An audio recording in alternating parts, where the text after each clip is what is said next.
namo buddhaya, salam kebajikan. Selamat siang, Bapak, Ibu, Pak, dosen beserta hadirin sekalian. Sampurasun, yang terhormat Bapak Dr. Ari Pratama SEMAK, selaku Ketua Program Studi Akuntansi Sektor Publik. Yang terhormat Ibu Ken Aryana SEMAK, selaku dosen Program Studi Akuntansi Sektor Publik dan Pembina Himpunan Mahasiswa Akuntansi Sektor Publik. Yang kami hormati, Teh Astrid Ija Zahira selaku Ketua Himpunan Mahasiswa Akuntansi Sektor Publik. Yang kami hormati, Kang Satrio selaku Ketua Pelaksana Acara Sehati Pol 1. Dan yang kami banggakan, teman-teman peserta Sehati Pol 1 yang berbahagia. Bapak, Ibu, dan Akang Tetes, serta hadirin sekalian yang telah hadir. Puji syukur kita panjatkan kehadiran Allah Subhanahu wa Ta'ala, Tuhan yang Maha Esa, karena atas berkat dan rahmatnya kita dapat hadir di acara saat Info 1 ini. Yang mana pada acara saat Info 1 ini kita akan membahas isu mengenai magang, sarana dan prasarana, kurikulum, serta kesejahteraan mahasiswa di program studi akuntansi sektor publik Universitas Pajajaran yang diadakan pada hari ini, Rabu 11 Juni 2025. Kami ucapkan selamat datang pada seluruh peserta saat Info 1. Pertama-tama, perkenalkan saya Haris Maulana selaku moderator yang akan memandu jalannya acara pada hari ini. Untuk mengawali kegiatan pada hari ini, alangkah baiknya jika kita berdoa terlebih dahulu menurut kepercayaan dan agama masing-masing. Berdoa dimulai.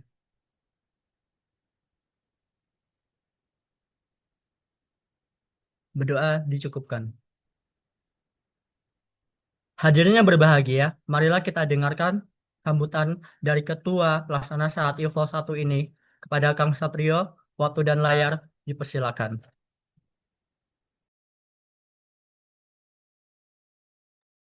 Baik, terima kasih kepada moderator atas waktu dan layar yang telah diberikan. Assalamualaikum warahmatullahi wabarakatuh. Salam, Om Swastiastu, Namo Buddhaya, salam kebajikan untuk kita semua. Yang terhormat, Bapak Dr. Ari Pratama, SEMAK, selaku Ketua Program Studi Akuntansi Sektor Publik, Ibu Ken Paramita Aryana, SEMAK, selaku dosen Akuntansi Sektor Publik dan Pembina Himpunan Mahasiswa Akuntansi Sektor Publik, serta Bapak dan Ibu dosen akuntansi sektor publik yang telah hadir dalam kegiatan ini. Yang saya banggakan, rekan-rekan panitia serta seluruh kema akuntansi sektor publik yang hadir dalam kegiatan ini. Saya ingin mengucapkan terima kasih kepada Bapak Kaprodi, Bapak Dr. Ari Pratama SEMAK yang diwakilkan oleh Ibu Ken Paramita SEMAK, serta para Bapak dan Ibu dosen Prodi Akuntansi Sektor Publik yang telah meluangkan waktu, dan juga kepada seluruh panitia serta keluarga mahasiswa akuntansi sektor publik yang berpartisipasi aktif dalam kegiatan ini. Pertama-tama, marilah kita panjatkan puji syukur kehadirat Tuhan Yang Maha Esa, karena atas rahmat dan izinnya kita dapat berkumpul dalam program kerja Hima kali ini, yaitu dalam program kerja Sehati, Sehari Tanya Kaprodi. Program ini merupakan bentuk inisiatif Hima untuk menjembatani aspirasi mahasiswa kepada pihak program studi, terutama dalam menyampaikan isu-isu strategis baik akademik maupun non-akademik yang seringkali tidak terdengar. Melalui forum ini, saya berharap dapat mendorong terciptanya komunikasi yang lebih terbuka, transparan, dan penuh rasa saling memahami. Selamat berdiskusi dan semoga acara ini memberikan manfaat yang nyata bagi kita semua. Sekian dari saya, mohon maaf apabila ada kesalahan dalam penyampaian kata. Terima kasih atas perhatiannya. Wassalamualaikum warahmatullahi wabarakatuh. Terima kasih kepada Kang Saprio atas sambutannya. Selanjutnya kita akan mendengarkan sambutan dari Ketua Himpunan Akuntansi Sektor Publik. Kepada Teh Astrid, waktu dan layar dipersilakan. Baik, terima kasih Haris, moderator atas waktunya. Assalamualaikum warahmatullahi wabarakatuh. Salam sejahtera bagi kita semua. Yang terhormat Bapak Dr. Ari Pratama SEMAK selaku Ketua Program Studi Akuntansi Sektor Publik Universitas Pajajaran. Yang kami hormati Ibu Ken Paramita Aryana SEMAK selaku Pembina Hima ASP sekaligus dosen akuntansi sektor publik, serta yang kami hormati para dosen dan staf akademik akuntansi sektor publik Universitas Pajajaran. Juga tak lupa rekan-rekan keluarga mahasiswa akuntansi sektor publik yang saya banggakan. Puji syukur kita panjatkan kehadirat Tuhan Yang Maha Esa karena atas limpahan rahmat dan nikmatnya kita semua dapat berkumpul dalam keadaan yang insya Allah sehat pada acara Sehati Vol 1 pada hari ini. Seperti namanya, Sehati atau Sehari Tanya Kaprodi merupakan sebuah forum dialog terbuka yang kami jembatani untuk mengkomunikasikan antara mahasiswa dengan pihak prodi. Melalui kegiatan ini, kami ingin menciptakan suasana yang harmonis, transparan, dan solutif, di mana aspirasi mahasiswa dapat didengar secara langsung dan ditindaklanjuti secara bersama. Kami menyadari bahwa kemajuan dari program studi bukan hanya tanggung jawab dosen atau kaprodi saja, tetapi juga hasil kolaborasi antara seluruh unsur akademik termasuk mahasiswa sebagai bagian dari sivitas yang aktif dan peduli. Tak lupa saya ucapkan terima kasih yang sebesar-besarnya kepada Bapak Dadang selaku Sekretaris Prodi dan Ibu dosen akuntansi sektor publik yang telah meluangkan waktu untuk hadir dan berdialog bersama kami di sini. Terima kasih juga kepada seluruh panitia dan pihak-pihak yang telah mendukung terlaksananya Sehati Vol 1 ini. Harapannya melalui forum ini tidak menjadi sarana untuk menyampaikan aspirasi saja, tapi juga menjadi langkah awal bagi kita untuk membangun komitmen dan kerjasama demi kemajuan program studi akuntansi sektor publik yang kita cintai. Akhir kata, selamat berdialog dan mari kita bangun semangat harmoni yang lebih erat antara mahasiswa dan prodi. Wassalamualaikum warahmatullahi wabarakatuh.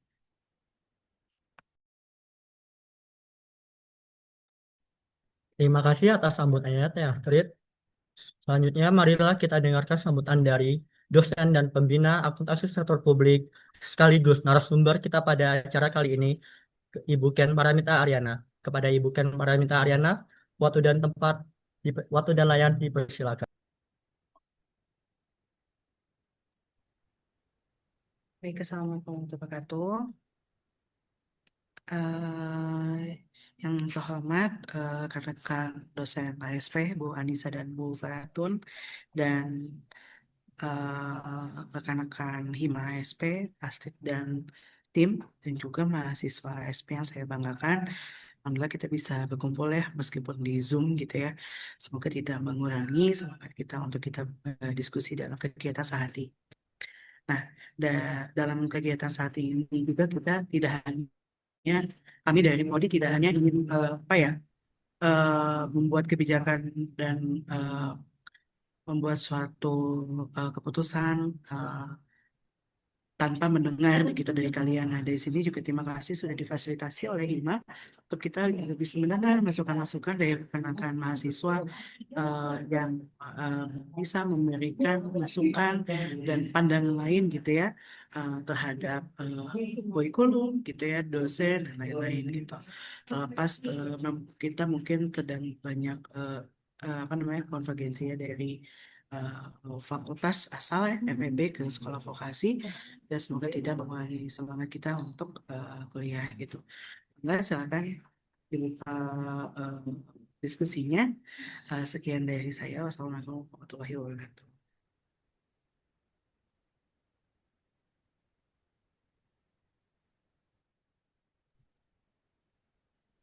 Terima kasih kepada Ibu Ken Paramita Aryana atas sambutannya. Selanjutnya, pada kesempatan kali ini, kita akan memasuki sesi yang sangat menarik, yaitu sesi tanya jawab bersama dosen dan pembina program studi akuntansi sektor publik, yaitu Ibu Ken Paramita Aryana. Sesi ini merupakan kesempatan emas bagi kita semua untuk menyampaikan aspirasi terkait kegiatan perkuliahan, program studi akuntansi sektor publik, serta permasalahan akademik maupun non-akademik di tema ASP. Sebelum memasuki sesi tanya jawab bersama teman-teman Kema, saya persilakan kepada TAC selaku Ketua Himpunan Mahasiswa Akuntansi Sektor Publik untuk menyampaikan beberapa pertanyaan yang telah kami himpun sebelumnya. Mohon kesediaan Bapak atau Ibu untuk menjawab pertanyaan-pertanyaan ini satu persatu secara jelas dan informatif. Kepada Teasis, waktu dan layar dipersilakan. Baik, terima kasih moderator atas waktunya. Punten Ibu, eh, saya di sini izin untuk menyampaikan beberapa pertanyaan dari hasil kami membuat forum bersama seluruh angkatan dari akuntansi sektor publik yang masih merupakan mahasiswa aktif di ASP. Mungkin untuk topik isu yang pertama adalah mengenai tugas akhir. Ada beberapa pertanyaan yang masih ditanyakan oleh Akang Teteh tingkat kami sebagai mahasiswa akhir, di mana pertanyaan pertama mungkin apakah akan diadakan sosialisasi seputar skripsi, karena selama ini kami sangat minim informasi mengenai skripsi yang didapatkan oleh Kema ASP semester akhir. Mungkin untuk pertanyaan pertama.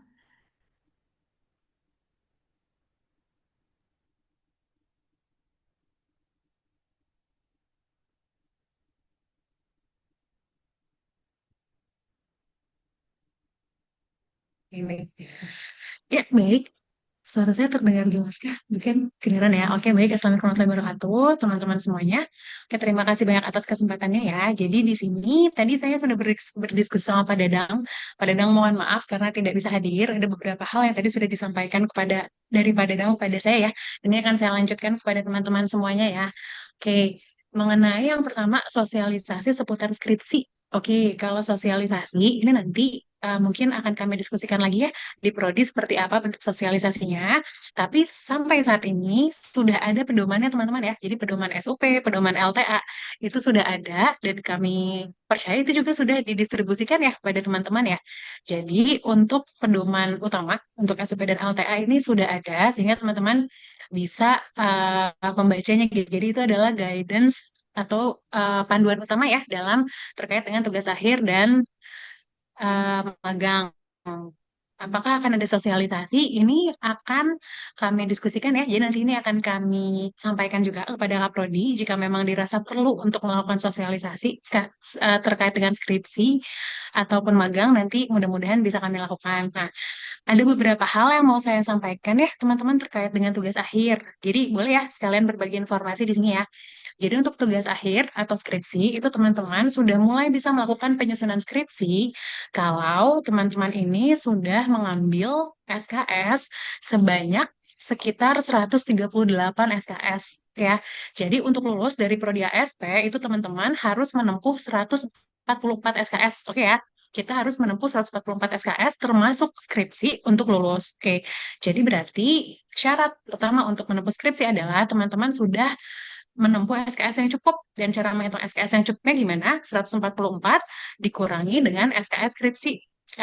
SKS skripsi ini dibagi dua teman-teman ya. Ada SKS-nya LTA, laporan tugas akhirnya.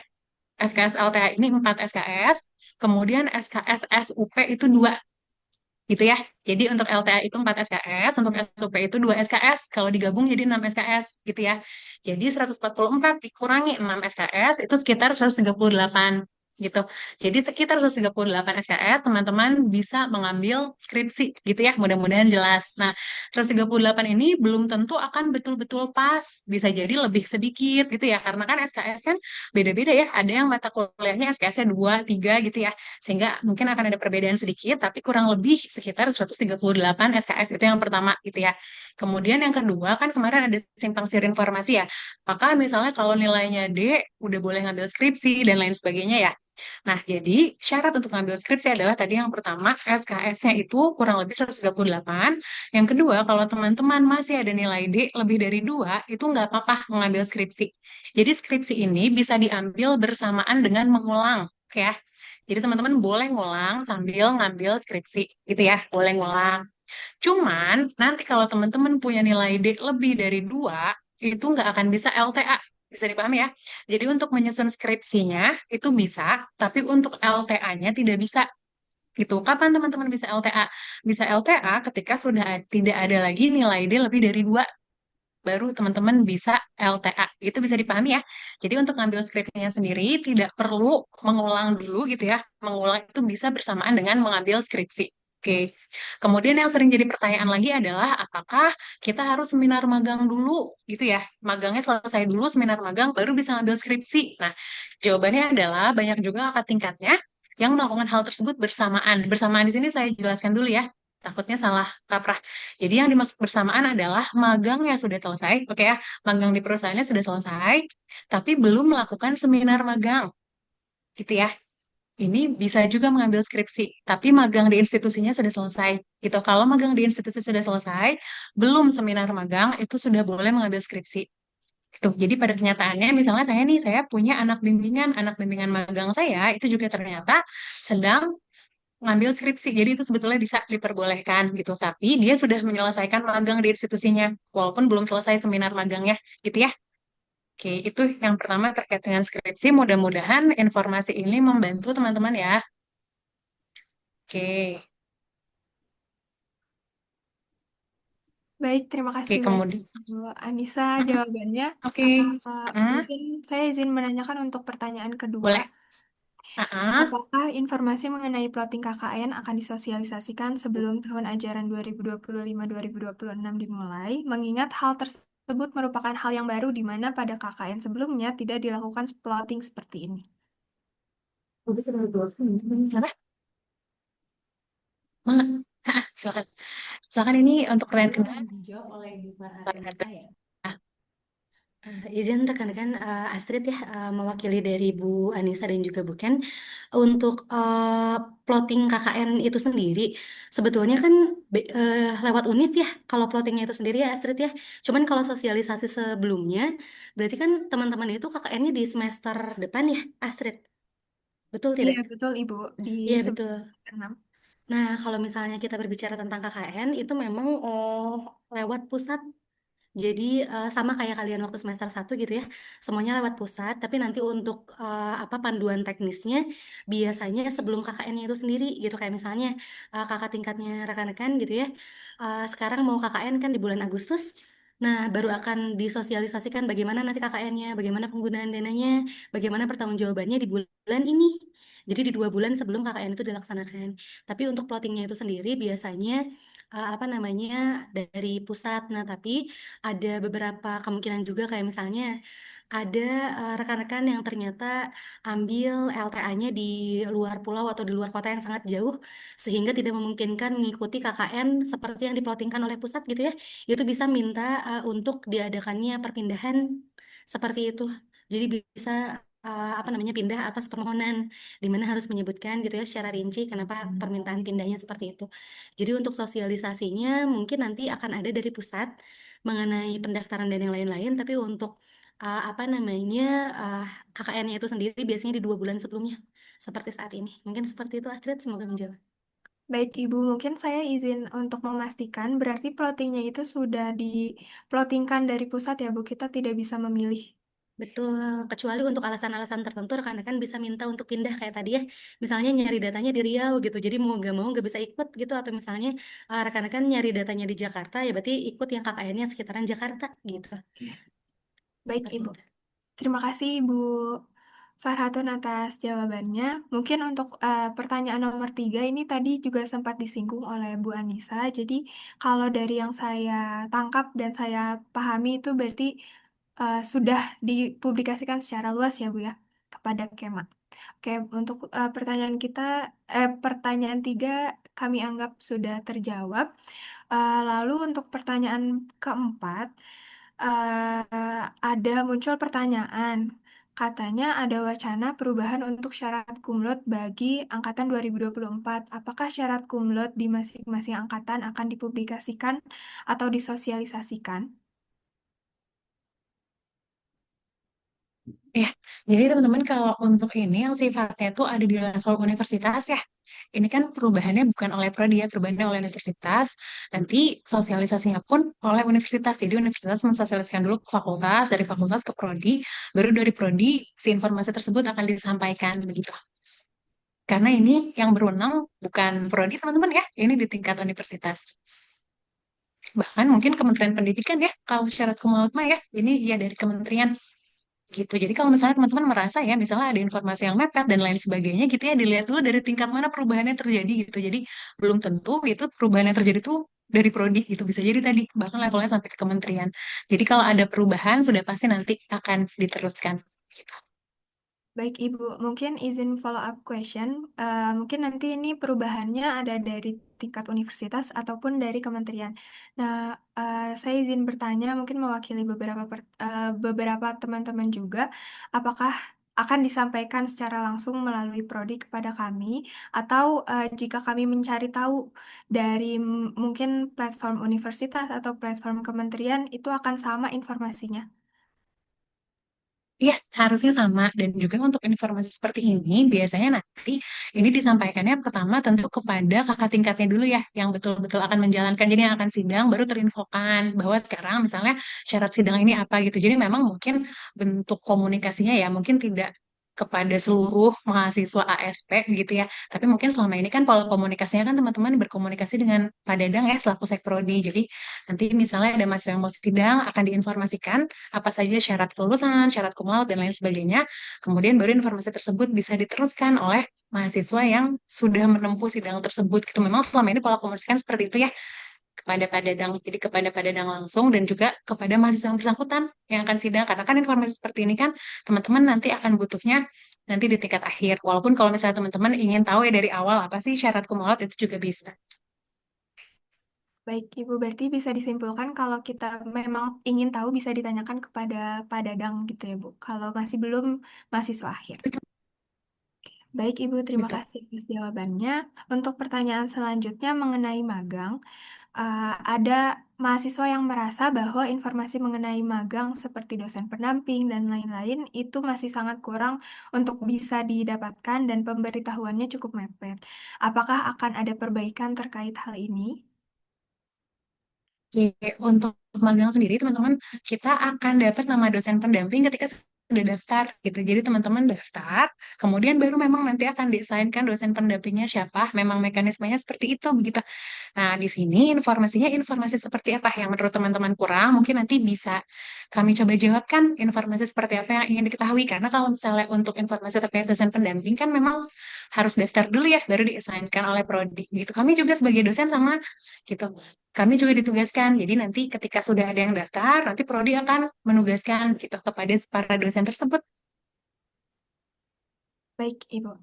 Mungkin ini agak nyambung kalau saya baca dengan pertanyaan nomor 6, di mana mungkin informasi terkait magang ini termasuk ke mitra magang yang sempat kami dengar waktu menjadi mahasiswa baru. Nah, mungkin informasi terkait hal tersebut bisa kami akses melalui apa atau melalui mana, Ibu? Oh, oke, baik. Nah, teman-teman, jadi waktu kemarin ya, sebelum kita berganti ke pemimpinan. Nah, jadi waktu masanya Bu Tetet, memang kita punya beberapa mitra magang. Mitra magang kita ada sekitar 4, tapi semuanya adalah KAP, teman-teman, Kantor Akuntan Publik, gitu ya. Nah, ada perubahan kan ya terkait dengan magang yang baru, di mana sekarang teman-teman, karena kita ini kan akuntansi sektor publik, teman-teman juga mungkin udah tahu ya, kita akan akreditasi dan kita ingin merubah akreditasi kita menjadi unggul, gitu ya. Nah, agar menjadi unggul, ini memang teman-teman itu harus inline. Jadi, lulusannya itu betul-betul harus terserap di sektor publik gitu.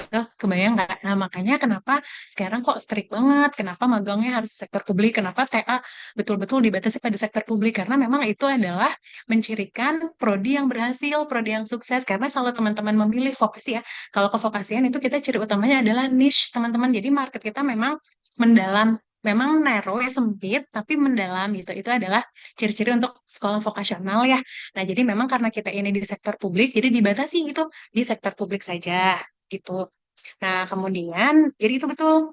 Ini hanya diperbolehkan bukan di lingkup pemerintahan dan kementerian aja ya, tapi di lingkup sektor publik lainnya. Sektor publik lainnya tidak terbatas pada pemerintah ya, tapi di sektor publik. Nah, kemudian kalau misalnya kita kaitkan dengan mitra magang yang dimiliki oleh prodi saat ini, berarti kan jadi tidak inline tuh teman-teman. Ya, mitra magang yang kita punya itu KAP semuanya, sementara sekarang sudah tidak diperbolehkan. Nah, jadi seperti apa? Nah, jadi kalau kami nih dari Prodi mungkin bisa memberikan semacam apa ya input ya kepada Hima nih boleh nanti kepada Astrid sekalian ya. Jadi kan Pak Dadang itu punya database magang. Jadi seluruh mahasiswa ASP pernah magang di mana itu ada catatannya dalam bentuk Excel gitu.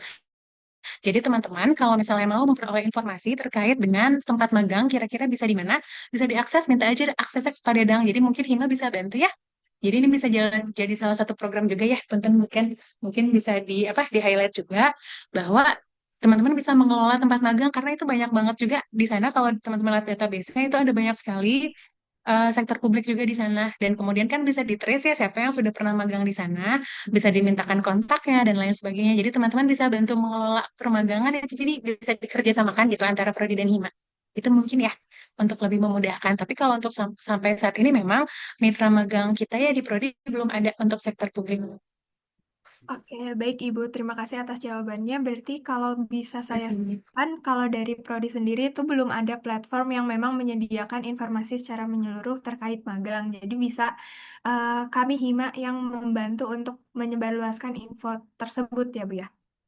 Ya, dan juga sorry, Pak Dadang udah punya ya. Pak Dadang maksudnya Pak Dadang punya Iya. database mitra magang, teman-teman bisa membantu untuk apa namanya mensosialisasikan atau teman-teman bisa bantu untuk memudahkan para akang teteh atau teman-teman sendiri yang nanti akan magang ya bisa dilihat dari database tersebut gitu ya dan bisa dikontak kakak tingkatnya yang dulu pernah magang di sana. Baik Jadi Ibu. membentuk jejaring gitu ya. Ah, ya, terima kasih. Baik Ibu, terima kasih atas jawabannya. Mungkin saya izin untuk move ke pertanyaan nomor 7. Untuk prodi D4 lain, ada tugas akhir yang menjadi penutup mata kuliah praktikum. Mengapa hal ini tidak diadakan di akuntansi sektor publik? Oke. Nah, kalau untuk tugas akhir ya, ini memang tergantung kepada si mata kuliahnya masing-masing, teman-teman. Kalau teman-teman ikut kelas ABM ya, kelas ABM sudah Bu Nisa ya, menggunakan project base ya. Di akhirnya ada tugas akhir. Non-laba juga sudah, memang belum semuanya, memang baru diinisiasi teman-teman gitu. Jadi karena memang kita baru diminta untuk memasukkan project base gitu. Jadi sifatnya sedang dicicil mungkin. Mungkin untuk praktikum-praktikum lain memang belum gitu.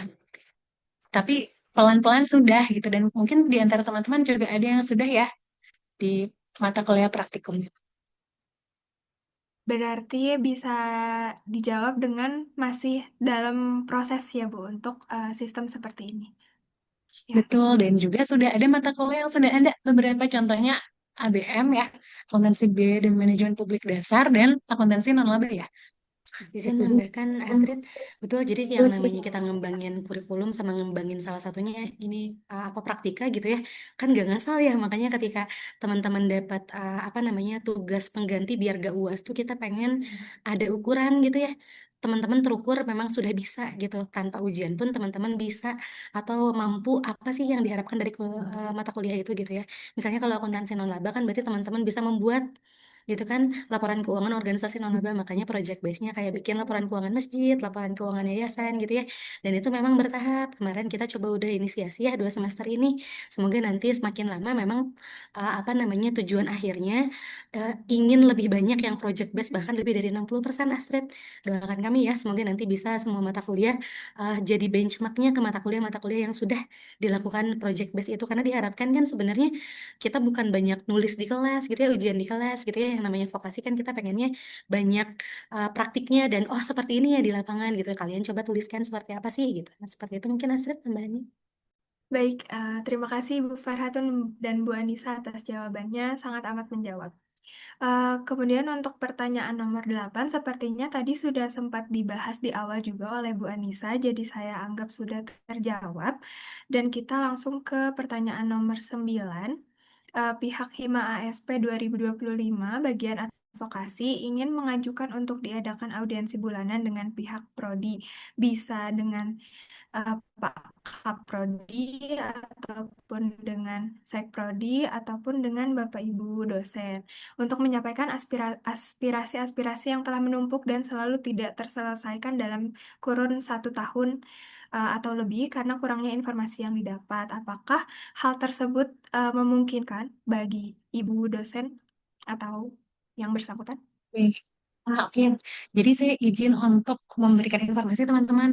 Dulu kita pernah mempunyai forum komunikasi. Jadi ketika zamannya Bu Tetet, dulu pola komunikasinya adalah ada grup WA, isinya adalah Bu Tetet, pada su, kemudian perwakilan dari masing-masing angkatan.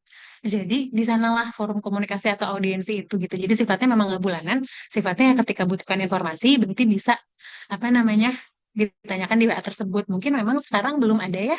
Nanti ini sesuatu yang memang harus disampaikan. Nanti akan kami sampaikan ke Kaprodi ya, mau seperti apa pola komunikasinya begitu. Tapi saya izin ini dulu, saya izin konfirmasi teman-teman punya untuk sekarang ada ininya nggak? Ada jalur komunikasi tidak dengan Prodi? Seperti Eh, maksudnya seperti yang tadi misalnya perwakilan angkatan dengan Pak Ari misalnya. Untuk izin menjawab Ibu, untuk sekarang kalau secara langsung dari ketua angkatan dengan pihak prodi itu belum. Jadi semuanya masih pada hima gitu. Mungkin kita ada platform Oke. lain, OA lain itu ASP Care Center dan ada platform Instagramnya juga ASP Care Center. Jadi biasanya mahasiswa mungkin mahasiswa akhir atau mahasiswa baru itu menyampaikan aspirasi pertanyaan melalui platform-platform tersebut, Ibu. Oke, baik. Oke, baik. Terima kasih ya. Nanti ini akan kami sampaikan ke Prodi ya. Berarti belum ada maksudnya platform langsung ya. Oke, terima kasih. Baik, Ibu. Baik, mungkin untuk pertanyaan dari topik tugas akhir dan magang cukup sekian. Mungkin apakah izin bertanya kepada moderator, apakah ada pertanyaan terbuka bagi Kema yang ikut atau kita lanjut kepada topik isu yang selanjutnya?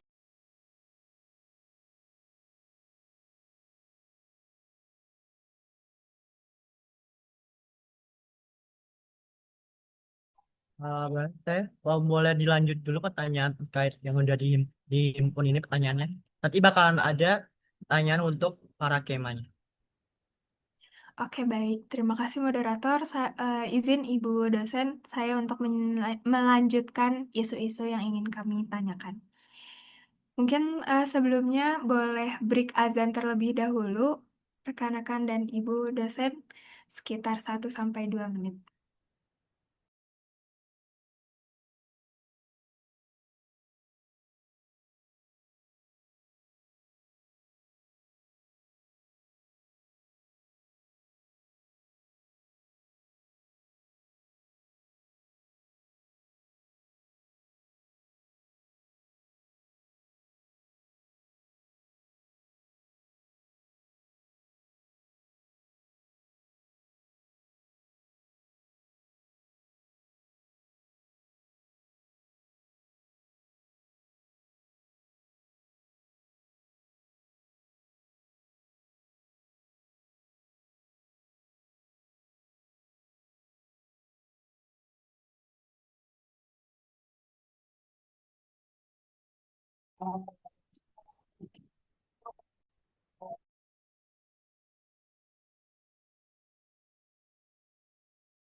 Baik, ibu-ibu dosen dan rekan-rekan sekalian, saya izin untuk melanjutkan. Mungkin sambil menunggu kepada pihak panitia untuk share screen pertanyaannya lagi.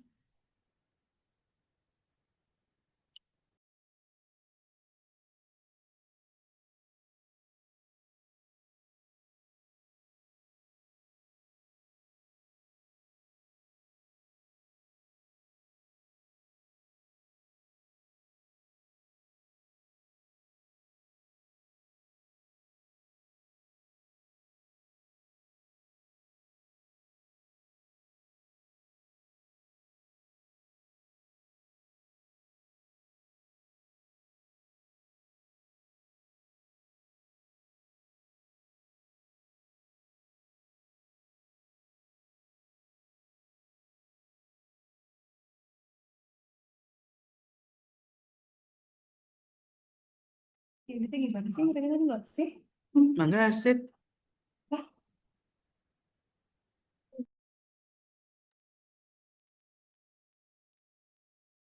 Baik, Ibu. Mungkin sambil tunggu di share screen, saya izin menyampaikan secara lisan terlebih dahulu untuk topik berikutnya, yaitu mengenai dosen di Prodi Akuntansi Sektor Publik. Mungkin untuk pertanyaan pertama, apakah untuk selanjutnya plotting dosen tidak akan lagi diberikan? Karena kami merasa bahwa plotting dosen sangat dibutuhkan bukan dengan niat membeda-bedakan dosen, tetapi ada beberapa hal yang memang harus dipertimbangkan. Mungkin ini muncul dari angkatan 2024 yang pada saat KRS itu tidak mendapatkan list dosen dari beberapa mata kuliah gitu, Ibu.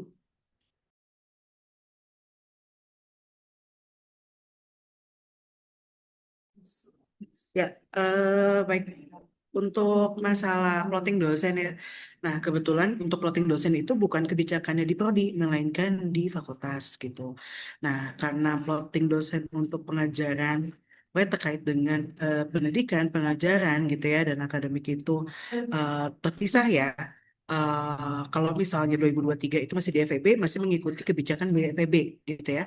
eh, yang dimana mungkin plotting dosennya itu di publish gitu. Tapi untuk 2024 itu kebijakannya di akademik sekolah vokasi ya. Di sekolah vokasi sendiri memang tidak membuka gitu ya akses untuk plotting dosen gitu. Ya, jadi memang kebijakan untuk membuka informasi tersebut bukan ada di prodi, melainkan ada di fakultas. Nah, tapi kami juga ingin mengetahui nih kira-kira tadi kan dimention ya beberapa hal yang memang harus dipertimbangkan gitu. Nah, kira-kira hal apa yang perlu ditimbangkan dari informasi plotting dosen tersebut gitu. Mungkin dari angkatan 2024 gitu atau dari mungkin dari Astrid itu bisa memberikan informasi ke kami gitu. Kira-kira kenapa sih perlu ada informasi plotting dosen? Nah, kira-kira pertimbangan apa gitu yang dibutuhkan? Terima kasih. Oke, baik Ibu. Sebelumnya saya izin menjawab dari sependengaran saya dan apa yang saya lihat dari plotting dosen ini, kenapa pada akhirnya mahasiswa membutuhkan hal tersebut untuk mempertimbangkan beberapa hal. Mungkin yang bisa dipertimbangkan oleh kami mahasiswa itu cara mengajar dan pendekatan dari dosen itu sendiri, apakah cocok dengan beberapa mahasiswa atau tidak. Mungkin secara garis besar itu sih Ibu yang sangat amat mempengaruhi dari adanya plotting dosen ini atau ya dari plotting dosen ini. Oke, berarti kecocokan mahasiswa tersebut dengan dosennya gitu ya? Iya Ibu. Oke.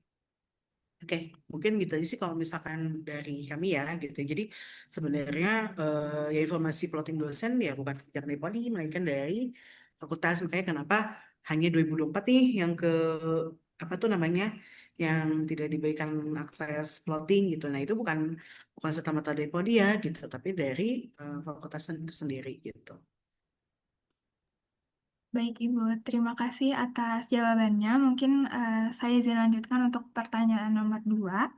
Bagaimana pihak prodi akan menangani kasus banyaknya dosen yang tidak memiliki waktu yang cukup untuk mengajar, seperti dari dosen praktisi, petinggi kampus, dan lain-lain, dan berakhir mengalihkan tugasnya kepada dosen lain. Dalam hal ini, bukan hanya dosen lain saja yang sempat menggantikan, tetapi juga dari pihak Direktorat Treasury dan Keuangan Universitas.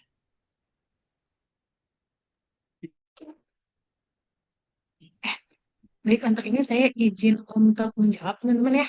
Oke, jadi kalau untuk praktisi, saat ini Prodi sudah melakukan semacam mitigasi ya. Jadi mitigasinya adalah dosen praktisi saat ini sudah tidak boleh mengajar sendiri di kelas. Jadi ada tandemnya.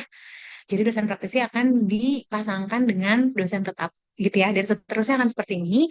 Jadi teman-teman tidak usah khawatir misalnya nanti akan loss. Kalau dulu memang ada dosen praktisi dipasangkan dengan dosen praktisi lain gitu ya. Tapi untuk sekarang untuk memitigasi hal tersebut dosen praktisi akan ditandemkan dengan dosen tetap gitu ya. Kemudian kalau untuk petinggi kampus, nah ini teman-teman. Jadi memang ada yang mau saya sampaikan ya terkait dengan ekosistem universitas. Nah, jadi memang untuk dosen ini teman-teman tugasnya memang bukan hanya mengajar gitu ya. Saya izin sharing ya. Jadi dosen ini terutama kalau di Indonesia punya peran ada tiga. Jadi role-nya adalah tridharma. Jadi yang pertama pengajaran, yang kedua riset, yang ketiga pengabdian kepada masyarakat. Nah, memang kalau di Indonesia dosen itu dituntut untuk melakukan semuanya gitu teman-teman. Gitu ya. Kalau misalnya di luar negeri, kebijakannya sudah tidak seperti ini. Kalau di luar negeri itu ada fokusnya. Ada dosen yang fokus kepada teaching, sehingga tidak akan terganggu kelasnya. Ada dosen yang fokus kepada riset, sehingga memang dia di role itu memang dimaksimalkan di riset. Gitu ya, kebayang? Di Indonesia, memang ini ekosistemnya belum mensupport gitu ya, untuk menjalani kelas yang baik gitu. Jadi memang kalau misalnya yang ini ya, ada dosen-dosen seperti ini yang misalnya menjabat sehingga jadi tidak bisa mengajar di kelas, itu memang ekosistemnya seperti itu teman-teman di Indonesia memang belum baik ya. Bisa dipahami juga karena kan beliau sibuk kebayang jadi direktur misalnya gitu ya. Atau jadi pengurus, jadi pejabat gitu ya atau jadi komisaris dan lain sebagainya. Sementara ada kelas juga gitu. Sementara tanggung jawab yang lain juga sangat besar. Nah, memang itu kelemahan ekosistem kita begitu. Bagaimana caranya untuk memitigasinya? Mungkin nanti untuk yang sifatnya seperti ini ya, dosen-dosen yang pejabat dan lain sebagainya, mungkin harus ditandemkan juga gitu ya. Jadi mungkin nanti di kelas, tim teachingnya diperbanyak. Ini mungkin nanti akan disampaikan juga ya. Ini akan kami sampaikan juga nanti pada Kaprodi akan agar menambah tim teaching. Nah, cuman yang perlu teman-teman tahu juga tadi ya, jadi role dosen di Indonesia tuh memang ekosistemnya itu seperti itu, dituntut untuk melakukan banyak hal, padahal tenaganya cuma satu gitu ya. Gitu, jadi mungkin itu ya nanti mudah-mudahan kami bisa menambah tim teachingnya jika ada dosen-dosen yang seperti itu ya yang sibuk pejabat dan lain sebagainya itu memang sulit sih gitu. Oke, namanya juga ya asik ya gitu ya.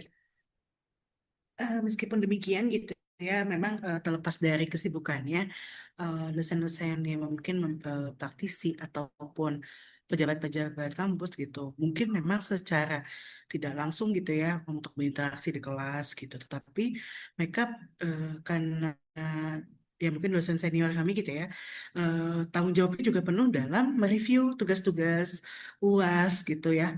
Em, Meskipun misalkan saya tandem gitu ya dengan eh, apa eh, pihak DKT gitu ya, apa keuangan treasury, tetap direview materinya apa gitu. Tetap dikontrol gitu ya, di review dan di monitor gitu. Jadi memang tidak langsung lepas gitu aja gitu.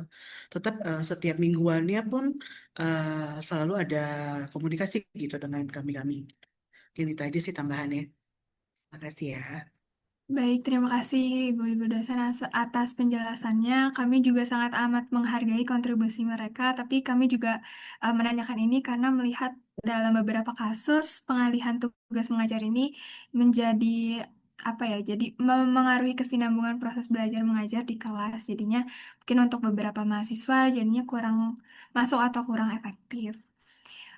Mungkin saya izin untuk menanyakan pertanyaan selanjutnya.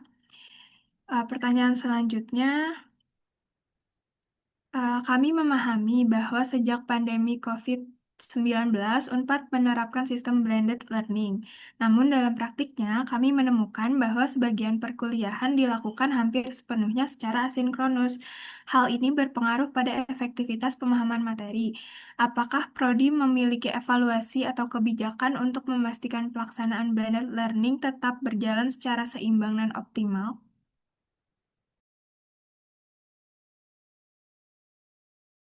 Oke, baik, terima kasih.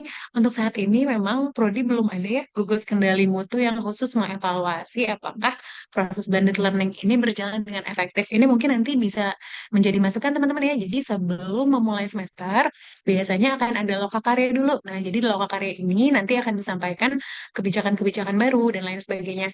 Jadi mungkin jika ini menjadi salah satu concern ya bagi teman-teman, blended learning ini nanti bisa kami sampaikan ke Kaprodi gitu. Tapi sampai saat ini memang belum ada sih, belum ada ya apa namanya evaluasi terkait dengan ini blended learning ini efektivitasnya. Terima kasih.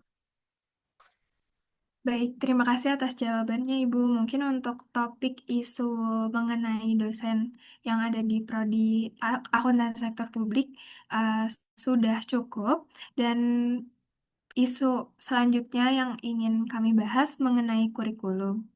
Mungkin untuk pertanyaan pertama, mengingat adanya perubahan dalam kurikulum terbaru, apakah pihak Prodi berkenan untuk diadakan sosialisasi mengenai kurikulum yang terbaru?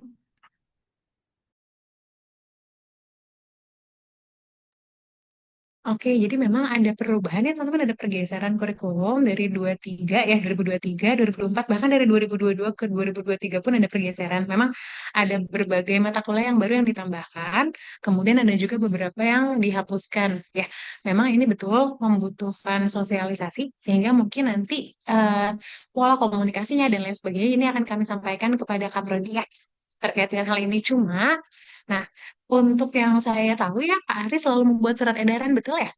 Jadi ada surat edaran yang menandakan mana-mana mata kuliah yang wajib dan lain sebagainya.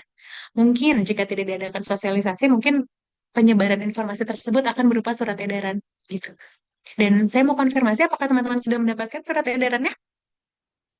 Izin jawab Ibu untuk mewakilkan, waktu pertama kali waktu itu sudah kami dapatkan surat edarannya. Baik, ya, terima kasih. Mungkin ini, mungkin itu adalah bentuk apa ya, bentuk sosialisasinya seperti itu. Memang tidak dalam bentuk lisan seperti ini, tapi dalam komunikasi tertulis gitu ya. Tapi nanti jika teman-teman masih ada pertanyaan, bisa langsung ditanyakan kepada Pak Dadang dulu ya, pintunya dari Pak Dadang. Ya, terima kasih.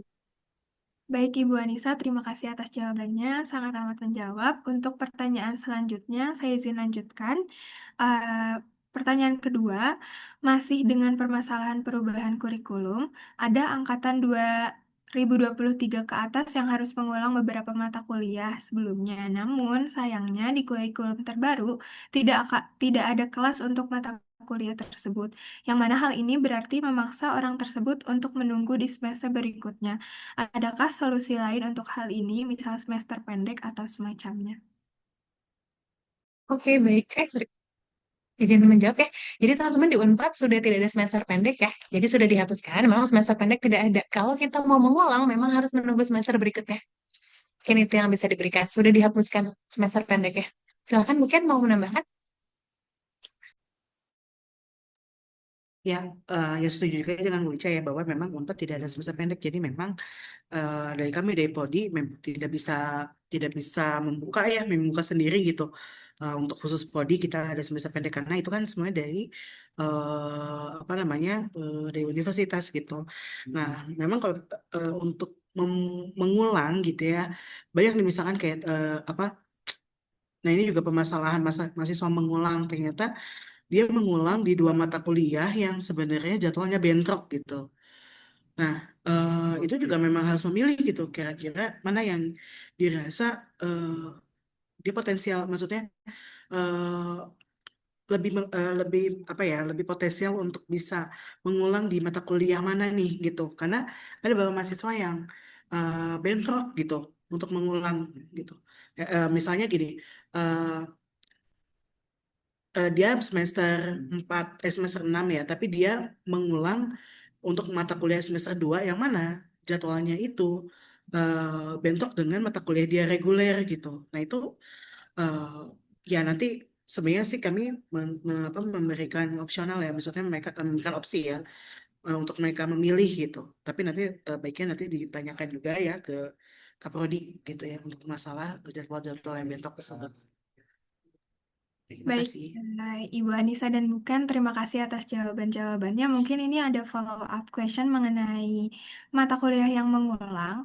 Ada pertanyaan juga kemarin yang disampaikan secara langsung kepada saya. Katanya ada kakak tingkat yang ingin mengulang untuk suatu mata kuliah, tapi di saat dicek di kurikulum yang terbaru, mata kuliah tersebut sudah tidak ada. Nah, itu gimana solusinya, Ibu? Oke, biasanya untuk mata kuliah itu ada ekivalennya. Misalnya dulu namanya tata kelola sektor publik, sekarang berubah jadi JRC. Misal, biasanya akan ada ekivalennya kok. Jadi tidak akan betul-betul jauh atau misalnya dihilangkan sepenuhnya. Kalau saya boleh tahu mata kuliahnya apa ya? Kalau nggak salah kemarin itu untuk praktikum praktikum perpajakan Ibu, tapi sekarang kan jadi teori perpajakan aja, tapi Oh, betul-betul. katanya SKS-nya aja. Nah, kalau kayak gitu gimana Ibu? Oh, oke baik. Untuk yang sifatnya praktikum nanti saya izin mengkonfirmasikan dulu ya. Ada lagi nggak biar kami notes dulu? Selain praktikum perpajakan ada lagi? Yang saya baru dengar sih itu mungkin nanti pada saat di sesi kema eh, mungkin mereka bisa menambahkan gitu Ibu. Oke baik. Terima kasih kami notes dulu ya. Makasih banyak. Terima kasih Ibu. Baik, apakah ada jawaban tambahan lagi Ibu dosen untuk terkait mata kuliah? Kalau tidak ada, saya izin untuk melanjutkan kepada pertanyaan nomor 3. Pertanyaan nomor 3, kami merasa diperlukan adanya sosialisasi mengenai KRS, di mana terdapat beberapa hal yang menjadi chaos ketika angkatan bawah, contohnya 2024 terlambat mengajukan KRS, dan kuota telah diambil oleh angkatan atas seperti 2023, 2022, ataupun 2021 yang mengulang. Apakah akan ada perbaikan untuk hal ini? Kami merekomendasikan untuk diadakan kelas khusus bagi mahasiswa yang harus mengulang. Nih, boleh dijelaskan nggak yang dimaksud dengan chaos itu apa? Karena kelas itu akan dibuka by demand. Berapa yang memintakan gitu, nanti akan ada kelasnya gitu. Jadi tidak mungkin ya misalnya teman-teman ini ada banyak gitu, kemudian sampai nggak dapet kelas, ini agak nggak mungkin. Jadi yang dimaksud dengan chaos ini apa? Mungkin chaos di sini maksudnya seperti rebutan gitu, Ibu. Jadi nanti mungkin ada beberapa teman yang kemarin nggak kedapatan kelas atau kelasnya penuh, jadi harus menunggu di uh, PKRS. Mungkin seperti itu sih. Oh oke, jadi memang untuk sekarang tidak ada pemisahan teman-teman ya. Memang tidak ada pemisahan untuk mahasiswa yang mengulang dengan yang tidak mengulang. Nah, seperti apa ke depannya? Nanti ini juga akan salah satu yang akan kami sampaikan ya kepada Kak Prodi. Nah, apakah memang perlu untuk dipisahkan gitu ya antara kelas yang mengulang dengan yang tidak? Ini nanti tergantung kebijakan Kak Prodi ya. Ini kami notes dulu ya. Terima kasih. Baik, Ibu. Berarti, tapi yang bisa dijawab saat ini adalah sejauh ini kelas selalu dibuka by demand gitu ya, Bu. Tergantung Iya, banyaknya betul. mahasiswa yang ingin ikut mata kuliah tersebut. Oke, Betul. baik. Terima kasih atas jawaban-jawabannya. Mungkin untuk pertanyaan kurikulum yang sudah kami himpun cukup sekian. Mungkin sekarang kami beralih pada topik ruang kelas, yang mana mungkin di sini kami menyampaikan kepada Prodi untuk harapannya bisa disampaikan atau diaspirasikan ke pihak yang bersangkutan nantinya. Pertanyaannya adalah hanya ada sedikit kelas di gedung vokasi yang terkadang membuat angkatan 2024 sedikit kebingungan dalam menentukan pembelajaran akan dilaksanakan secara daring atau luring. Terlebih lagi, sempat ada masalah saat akan melaksanakan perkuliahan di Kandaga atau Perpustakaan Pusat Unpad. Pihak Kandaga merasa belum dihubungi oleh pihak vokasi, tetapi saat akan memindahkan perkuliahan ke gedung vokasi, tidak ada ruangan yang tersedia, begitupun saat akan memindahkan perkuliahan ke gedung FEB. Baik, izin jawab ya untuk yang ini. Memang gedung vokasi ini sedikit terlambat dari rencana teman-teman ya. Jadi memang seharusnya gedung yang kedua itu kan sedang dibangun, seharusnya sudah bisa berfungsi, tapi memang ada sedikit kemunduran gitu sehingga ini mengganggu ya praktek belajar mengajar. Nanti ini akan kami sampaikan tentu ya kepada dekanat sekolah vokasi. Baik, untuk mungkin silakan. Baik, untuk menindaklanjuti yang terkait Kandaga juga ya. Jadi memang kalau masalah protein di ruangan gitu, kami kan mengikuti dari sekolah vokasi. Nah, dari Prodi kemarin ini kami juga membantu untuk ngelis gitu ya mata kuliah apa yang tidak mendapatkan ruangan di Kandaga ataupun tidak mendapatkan ruangan di gedung vokasi gitu. Nah, itu juga sudah kami sampaikan kepada ya ke sekolah vokasi gitu bahwa nih mata kuliah ini dengan dosen ini dengan kapasitas sekian ini tidak ada ruangannya dan Kandaga juga katanya di masa belum dihubungi gitu. Nah, dari Prodi pun juga sudah gitu menghubungi kepada pihak sekolah vokasi begitu. Nah, untuk terkait fasilitas memang ya apa ya, kami sampaikan juga ya, dari pihak vokasinya pun juga masih terlambat ya kemarin ya gitu. Kita juga sedang membangun gitu. Dan makanya kita masih meminjam fasilitas-fasilitas dari BPBS, Kandaga, dan sebagainya. Dan juga kadang-kadang kalau misalkan kami masih di FEB, masih bisa apa, menarik gitu, kalian masih apa, meminjam gitu gedung yang ada di FEB gitu. Yang penting kami ingin memastikan eh, yang penting bisa kuliah itu tetap bisa terjalan gitu. Ya mungkin begitu aja, Astrid. Terima kasih. Baik, Ibu Anissa dan Buken, terima kasih atas jawaban-jawabannya. Sebetulnya terkait fasilitas utamanya ruang kelas ini menjadi concern kami untuk angkatan 2024 karena kami sangat menyayangkan aja gitu 2024 memiliki kesenjangan dalam fasilitas. Jadi takutnya hal tersebut sudah pasti mempengaruhi kegiatan atau efektivitas belajar mengajar selama perkuliahan gitu, Ibu. Tapi kami sangat berterima kasih karena concern kami ini sudah disampaikan kepada pihak dekanat. Jadi harapannya eh, sekolah vokasi sudah bisa settle secepatnya, baik secara fasilitas ataupun aspek yang lain. Mungkin di sini karena berhubung pertanyaan yang kami himpun dari kegiatan ASP Sharing atau sharing angkatan bersama Hima sudah selesai. Jadi saya izin untuk menutup topik dari Hima. Mungkin untuk selanjutnya bisa dilanjutkan oleh moderator. Saya serahkan kembali ke moderator. Sebelumnya terima kasih banyak Sorry, kepada sebentar. Saya tadi ketitipan informasi lagi terkait magang yang mau saya sampaikan. Masih boleh? Masih bisa? Mangga Ibu Oke, Mangga. nah, oke teman-teman. Jadi tadi Pak Dadang menyampaikan ya. Jadi untuk magang itu dulu, memang kan teman-teman harus magang itu 6 bulan waktunya ya. Jadi kalau dulu ketika Bu Tetet, cara menghitung apakah magang ini bisa dikonversikan menjadi 20 SKS adalah, jadi pertama-tama teman-teman harus magang secara selama 6 bulan. 6 bulan ini cara menghitungnya adalah 8 jam dikali 5 hari dalam 1 minggu, gitu ya. Terus teman-teman melakukan itu dalam 6 bulan, jadi 8 jam dikali 5 hari, dikali 4 minggu, dikali 6 bulan gitu ya. Itu untuk magang yang bisa dikonversi menjadi 20 SKS. Tapi sekarang kebijakannya sudah berubah, oke ya. Jadi untuk sekarang, magang itu tidak harus 6 bulan.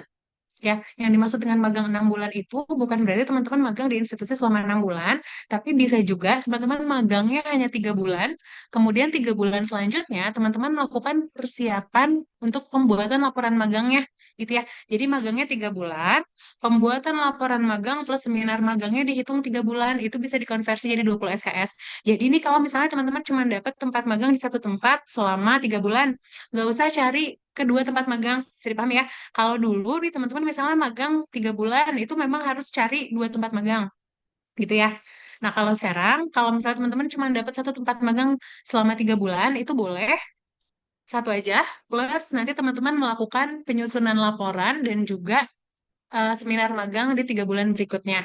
Tapi dengan catatan ya, kalau misalnya nih teman-teman dikasih di institusinya dikasih waktu magangnya 6 bulan, terus ditawar, saya nggak mau 6 bulan Pak, capek, misalnya 3 bulan itu nggak boleh ya. Jadi kalau institusinya ngasih 6 bulan, maksimalkan 6 bulan karena menurut laporan dari Pak Dadang ada yang seperti itu. Jadi karena sekarang kan udah boleh nih 3 bulan, nah sekarang jadi nawar, dikasih 6 bulan malah minta tiga, jangan seperti itu ya. Jadi kalau teman-teman sebetulnya kalau magang bisa makin lama makin bagus ya, karena kalau vokasi teman-teman nanti dilihat nih di CV-nya, itu kan based on pengalaman. Jadi kalau misalnya ada institusi yang ngasih 6 bulan, tolong dipakai aja ya, jangan ditawar. Ya, mungkin itu informasi yang ingin sampai saya sampaikan ya. Terima kasih ya. Baik, oh iya Ibu, punten. Sebelumnya ada pertanyaan tambahan juga dari kakak tingkat kami yang sudah di semester akhir. Ada beberapa pertanyaan yang tadi belum sempat tertulis, tapi sudah disampaikan secara langsung pada saya. Jadi yang pertama itu mengenai timeline sertifikasi yang berubah-berubah, di mana gelombang 2 sampai saat ini belum ada sehingga menghambat seminar hasil yang mewajibkan sertifikasi sebelum seminar tersebut. Apakah akan ada secepatnya atau kayak gimana, Ibu? Ya, mohon maaf banget. Nah, juga terkait sertifikasi teman-teman. Jadi selama ini kan teman-teman kakak tingkatnya ini mengikuti sertifikasinya tuh akuntan ahli ya. Nah, ini nanti ke depannya mau dirubah menjadi akuntansi sektor publik. Jadi kalau akuntan ahli kan sebetulnya tidak terkait dengan ASP. Ini mau kita rubah skemanya gitu. Jadi sekarang sedang dalam proses gitu teman-teman. Jadi mohon maaf banget kalau misalnya banyak kendala. Dan kemudian dari Unpadnya sendiri, dari LSP-nya juga banyak sekali kendala gitu. Jadi kan ini bukan kita yang mengadakan ya, bukan Prodi yang mengadakan LSP, dari LSP sendiri memang banyak hambatan begitu. Jadi nanti kami akan tanyakan ya kepada Prodi seperti apa nanti untuk skema sertifikasi. Cuman itu dua hal yang perlu teman-teman note ya. Yang pertama ini bukan diadakan oleh Prodi, diadakannya oleh LSP. Jadi memang ada problem di sana. Yang kedua kita mau mengalihkan gitu. Jadi nanti kalau sudah ada skema yang pasti, pasti akan disosialisasikan. Ya, terima kasih. Baik, Ibu, terima kasih atas jawabannya. Pertanyaan selanjutnya mengenai standarisasi topik skripsi dan timeline sidang yang belum jelas. Apakah akan ada standarisasi topik skripsi? Mungkin maksudnya standarisasi di sini harus di sektor publik atau enggak, karena untuk angkatan 2021 mungkin khususnya dulu masih ada yang bisa bukan sektor publik dan ada sebagian yang diharuskan untuk sektor publik. Itu yang pertama. Lalu mengenai timeline sidang yang belum jelas, apakah akan ada timeline tetap untuk sidang, semisal di pertengahan tahun atau di awal tahun, sehingga bagi akang teteh yang ingin mengejar kelulusan atau mengejar sidang bisa memiliki bayangan untuk sidang kapan gitu, Ibu. Oke, kalau untuk topik sendiri, kemarin sudah ada surat edaran teman-teman ya, terkait dengan topik dari tugas akhir. Jadi sampai dengan Mei, nanti dilihat lagi, dicek lagi ya surat edarannya ya. Ada di situ tertulis jelas tanggalnya. Kalau misalnya teman-teman sudah mengajukan judul sebelum, kalau saya nggak salah Mei ya cut off-nya, nanti dilihat lagi di surat edarannya ya. Ada cut off-nya. Kalau sebelum cut off tersebut sudah daftar dan sudah mengajukan judul, itu masih boleh diterima kalau teman-teman mau meneliti selain daripada sektor publik, misalnya ke BUMN dan lain sebagainya itu boleh. Tapi kalau sudah jatuh cut off, teman-teman memang harus diwajibkan di sektor publik saja. Jadi sektor publik itu tidak termasuk BUMN ya, karena BUMN dianggap sebagai sektor privat begitu. Jadi nanti tolong lihat lagi surat edarannya, kalau saya nggak salah cut off-nya 31 Mei 2025 kalau saya nggak salah ya. Coba nanti dicek lagi surat edarannya ya, itu sudah ada. Tuh. Jadi memang betul harus beralih ke sektor publik karena tadi dia terkait dengan akreditasi. Kemudian yang kedua ya, tadi terkait Timeline timeline sidang. Kalau sidang kan biasanya diadakannya 2 minggu sekali setiap hari Senin ya. Betul bukan ya? 2 minggu sekali, 2 minggu sekali setiap hari Senin teman-teman. Itu akan selalu dibuka. Jadi kayak kemarin misalnya yang sidangnya hanya 3 orang, nah itu tetap ada, tetap dibuka gitu. Jadi itu mah tergantung readiness dari teman-teman aja. Jadi kalau sidang memang dijadwalkan setiap Senin, biasanya 2 minggu sekali. Oke, baik Ibu. Terima kasih banyak atas jawabannya. Mungkin pertanyaan-pertanyaan tambahan eh, cukup sekian dan untuk Ya, sesi Astrid selanjutnya. mau menambahkan, Oke, baik. sorry, terkait tadi timeline sidang ya. Nah, nanti juga perlu apa namanya diperhatikan. Biasanya menuju apa ya tahun semester akhir gitu ya. Biasanya mau menjelang bulan Juli atau Agustus itu harus dikonfirmasi lagi ke Pak Dadang. Kira-kira kalau misalkan dianggap sidang akhir pada semester tersebut itu batas untuk mendaftar sidang itu kapan? Karena biasanya penumpukan banget di situ gitu. Biasanya kalau misalkan udah pendaftaran akhir atau sidang akhir udah mau mepet-mepet kan kita ini genap ya mau ke ganjil gitu. Itu pasti banyak banget gitu yang apa mepet-mepet ke akhir gitu. Nanti bisa dikonfirmasi juga ya kepada Dan gitu ya, untuk rekan-rekan kakak-kakaknya gitu yang mau sidang akhir di semester ini, tolong follow up kembali kepada Dan untuk sidang akhirnya paling lambat itu mendaftarnya kapan gitu ya. Baik, terima Terima kasih Ibu. kasih. Apakah ada tambahan lagi dari Ibu Anissa atau dari Ibu Ken? Cukup? Cukup. Eh, Mungkin kalau cukup, saya ucapkan terima kasih sekali lagi atas jawaban-jawabannya, atas pertanyaan-pertanyaan yang sudah terhimpun di kami melalui ASP Sharing atau sharing seluruh angkatan di akuntansi sektor publik. Mungkin untuk sesi selanjutnya saya serahkan kembali ke moderator.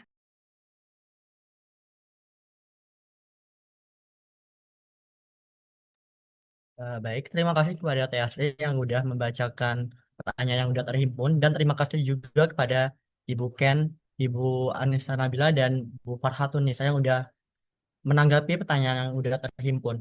Baik, selanjutnya sebelum kita memulai sesi tanya jawab dengan teman-teman Kema, saya ingin mengingatkan beberapa hal. Bagi teman-teman yang ingin bertanya, silakan raise hand dan pastikan pertanyaan yang disampaikan relevan dengan topik yang sedang dibahas di acara hari ini, agar sesi ini berjalan lancar dan efektif. Belum ya?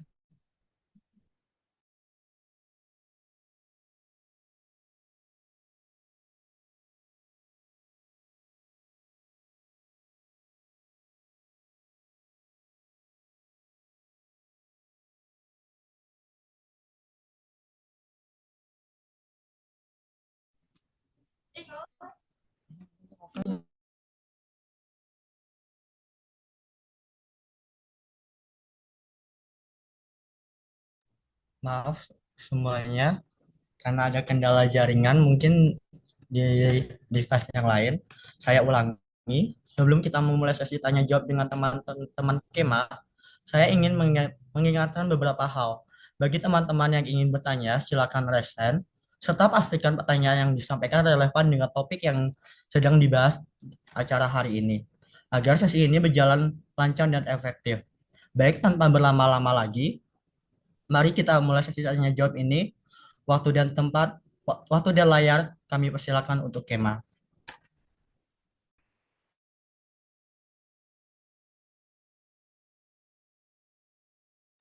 Baik, kepada Kang Ali, waktu dan layar dipersilakan.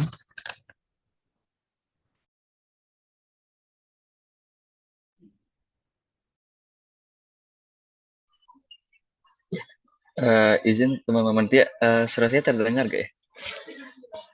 Aman, Kang.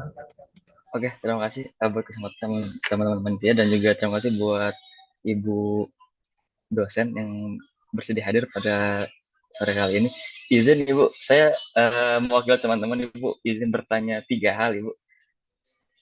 Yang pertama, kan sudah dikeluarkan kebijakan terbaru oleh Pak Ari terkait magang itu Ibu. Yang dimana kan kita setelah 1 Mei itu kita diharuskan untuk berfokus kepada magang di sektor publik Ibu. Bagaimana kalau misalnya ke depannya nanti kita magang di sektor non publik Ibu, tapi tanpa dikonversi Ibu. Jadi kita tetap magang di perusahaan Ibu, tapi niatnya nggak ingin dikonversi Ibu. Terkait hal itu seperti apa Ibu? Ya. Ya, saya izin jawab langsung ya pertanyaan yang pertama ya. Iya, Jadi boleh Bu. kalau teman-teman, jadi misalnya mau magang tapi tidak untuk dikonversi ya. Kalau nggak untuk dikonversi sih bebas, terserah. Kalau mau magang misalnya di tempat yang bukan sektor publik boleh. Cuman tadi berarti memang tidak bisa dikonversikan gitu. Tapi untuk pengalaman teman-teman tentu kan bagus ya. Dan tentu saja juga jangan sampai mengganggu waktunya.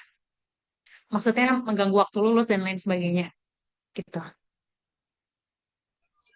Oke, baik Ibu. Terima kasih Ibu sebelumnya. Untuk pertanyaan kedua Ibu, di semester 7 ketika ada teman-teman yang ingin ambil magang di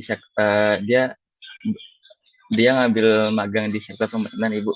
Kemudian agar bisa dikonversi dengan cepat, dia juga mengambil menyusun LTA Ibu. Terkait hal ini seperti apa ya Bu? Apakah boleh Ibu atau seperti apa? Jadi Oke, magang, jadi kalau magang sambil LTA, iya magang Ibu. sambil skripsi. Nah, Iya, magang sambil skripsi tidak diperbolehkan. Jadi skripsi itu bisa diambil setelah menyelesaikan magang. Jadi kalau misalnya magang di institusinya udah beres, tapi sekarang sedang proses menyusun laporannya itu boleh. Tapi magangnya sendiri nggak boleh dibarengi sama LTA. meskipun udah di semester 7 Bu. Jadi semester 6 kita udah magang, semester 7 ngambil magang lagi, tetap sama ya Bu? Atau Oh, sebentar. Si iya. magangnya di sini ya dalam artian apa nih? Ini magangnya magang non konversi maksudnya. Jadi kan kita kan di semester 6 kan kita ada kewajiban magang ya Bu. Semester 6 kita selesai Betul. magang, kemudian semester 7 kan itu ada tawaran Bu antara kita mengambil magang atau kita mengambil mata kuliah pilihan Ibu. Namun di sini teman-teman Hmm. menanyakan ketika di semester 7 nanti kita mengambil Hmm. magang untuk mengisi eh, mengisi SKS, kita diperbolehkan untuk mengambil nyusun LTA atau seperti apa Ibu? Nah, jadi yang dipermasalahkan adalah sudah dikonversi belum? Kalau misalnya magangnya dulu, yang semester pertama sudah dikonversi belum? Kalau udah dikonversi menjadi 20 SKS, itu kemungkinan besar boleh, gitu ya. Nah, hanya saja nih yang menjadi concern kalau teman-teman ngambil magang sambil LTA juga, apakah bisa konsen, misalnya gitu. Concernnya di situ, karena kan magang kan butuh perhatian khusus ya, butuh konsentrasi gitu. LTA juga sama gitu. Jadi prinsipnya adalah teman-teman magang dulu, gitu. Kalau magangnya sudah selesai nih, sudah dikonversi, kemudian mau magang lagi boleh, itu aja boleh. Kemudian teman-teman sambil magang, kemudian LTA juga gitu ya. Iya Ibu. Itu nggak Berarti masalah. Jadi gini, hmm, jadi gini Ali, kalau sekarang, kalau dulu kan waktu sama Bu Tatat kan teman-teman magangnya harus 6 bulan ya, jadi bisa jadi magang di dua tempat gitu ya. Misalnya di tempat pertama 3 bulan, di tempat lainnya 3 bulan. Kalau sekarang nggak seperti itu. Jadi sekarang magangnya cukup di satu tempat aja, tapi jangka waktunya 6 bulan. Gimana kalau teman-teman hanya dapat 3 bulan aja?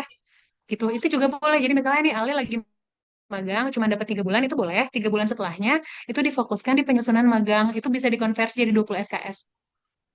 Gitu. Jadi nggak perlu magang di dua tempat. Gitu. oh baik Ibu. Paham Ibu. Tapi Bisa bagaimana dipahami Ibu ya? kalau misalnya ya bagaimana kalau misalnya situasi kondisinya kan di semester 7 kan kita memilih Bu antara magang ataupun Hmm. kita ambil mata kuliah kan Bu. Namun sih teman-teman ingin mengambil magang Ibu dan untuk sistematikanya seperti apa ya Bu? Apakah sama kayak di semester 6 atau seperti apa? Kalau misalnya teman-teman, berarti ini kan untuk menutup kebutuhan SKS ya. SKS-nya Iya biar betul Ibu. bisa ngambil LTA. Gitu ya. Iya, Jadi tadi sudah diinformasikan bahwa teman-teman harus ngambil 138 SKS. Gitu ya. Untuk iya. ngambil skripsi harus sampai 138. Berarti kan di sini teman-teman udah magangnya gitu bukan? Magangnya udah, tapi belum 138 gitu. Lebih tepatnya mengisi kekosongan SKS Ibu di semester 7 nanti. Iya, Jadi berarti kan belum 138 tuh. betul Ibu. Oke, kalau belum 138 nggak apa-apa. Jadi kalau teman-teman mau magang dibarengi dengan LTA, boleh. Syaratnya magang yang wajibnya udah gitu. Kebayang nggak, Ali? Jadi magang wajibnya yang dikonversi 20 SKS itu harus selesai dulu gitu. Gitu ya. Ya, baik Ibu. Terima kasih Bu. Ini mungkin pertanyaan terakhir Ibu. Banyak teman-teman yang menanyakan terkait sistematika untuk laporan seminar laporan magangnya Bu ya. Itu untuk waktunya bagaimana Ibu dan seperti apa?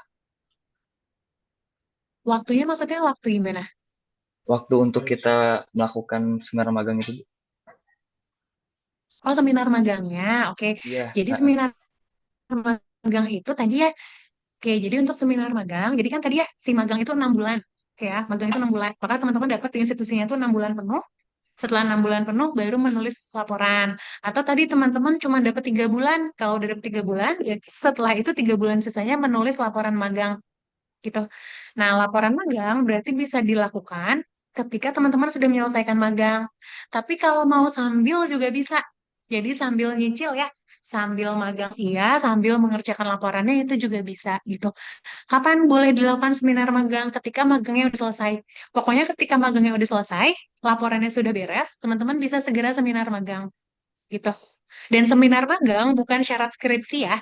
Yang menjadi syarat skripsi adalah magangnya, bukan seminar magangnya. Ya, berarti gitu ya. untuk ya Ibu, berarti untuk pengajuan prosedur seminar magangnya itu dari Dosbing ya Bu, kemudian diajukan ke siapa ya Bu? Oh, dari mahasiswanya sendiri.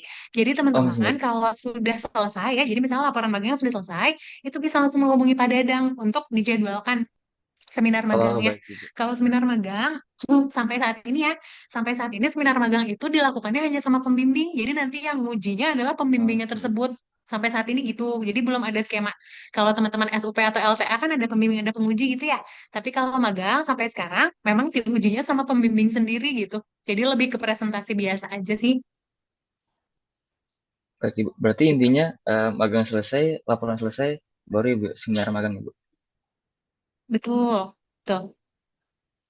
Baik, cukup Ibu dari saya. Terima kasih banyak Ibu buat Oke, tanggapan dan terima kasih. sebagainya. Terima kasih juga teman-teman Iya, panitia. oke, sama-sama.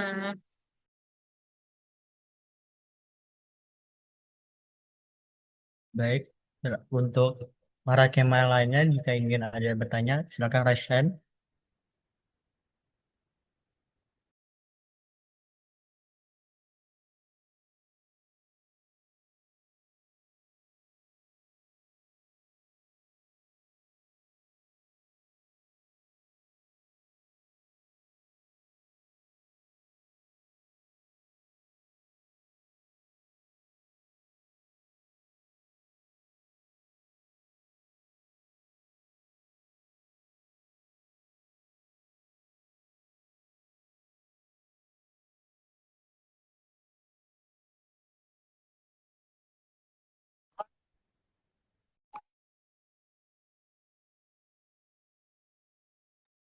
Baik, dipersilakan untuk Kang Teteh. Padang Kang Ali, waktu dan layar dipersilakan. Ya, pun teman-teman dan Ibu juga, ini ada tambahan Ibu dari teman angkatan 22.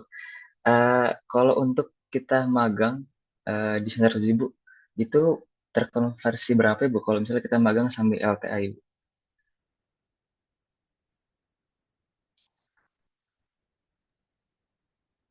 Kalau untuk magangnya ini berarti magang yang di luar 20 SKS tadi ya? Iya, betul Ibu. Jadi magang wajib sudah selesai, kita Oh, lanjut studinya. mm-mm. Lanjut magang lagi. Oke. Nah, yang ini Iya, Ali kayaknya saya harus harus ini dulu ya. Saya harus konsultasikan dulu ke Pak Dadang ya.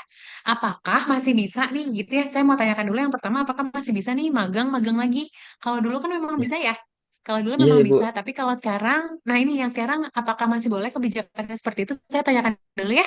Apakah masih boleh atau kalau memang teman-teman jadi wajib ngambil mata kuliah yang ini, mata kuliah pilihan? Nanti saya tanyakan dulu untuk Iya, itu ya. Yang baik pertama Ibu. itu, kemudian yang kedua nilai konversinya berapa ya? Eh, lebih tepatnya ini Bu, kita ambil magang, kemudian kita juga ambil LTA Ibu. Jadi ya magang ini terkonversi berapa Ibu Berapa ke SKS? SKS? Oke, Iya, oke.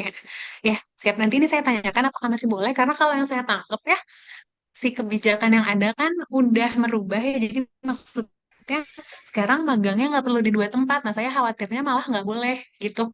Nanti ya, saya tanyakan lagi ya. iya, Kalau magangnya sudah dikonversi, boleh nggak ngambil magang lagi itu harus saya tanyakan dulu ya.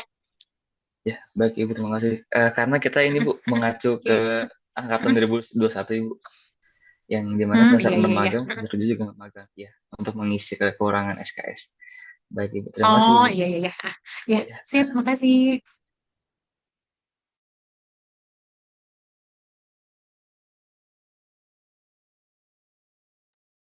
Baik, untuk Kang Teteh yang lainnya, jika ingin ada yang bertanya, silakan. Waktu dan layar dipersilakan.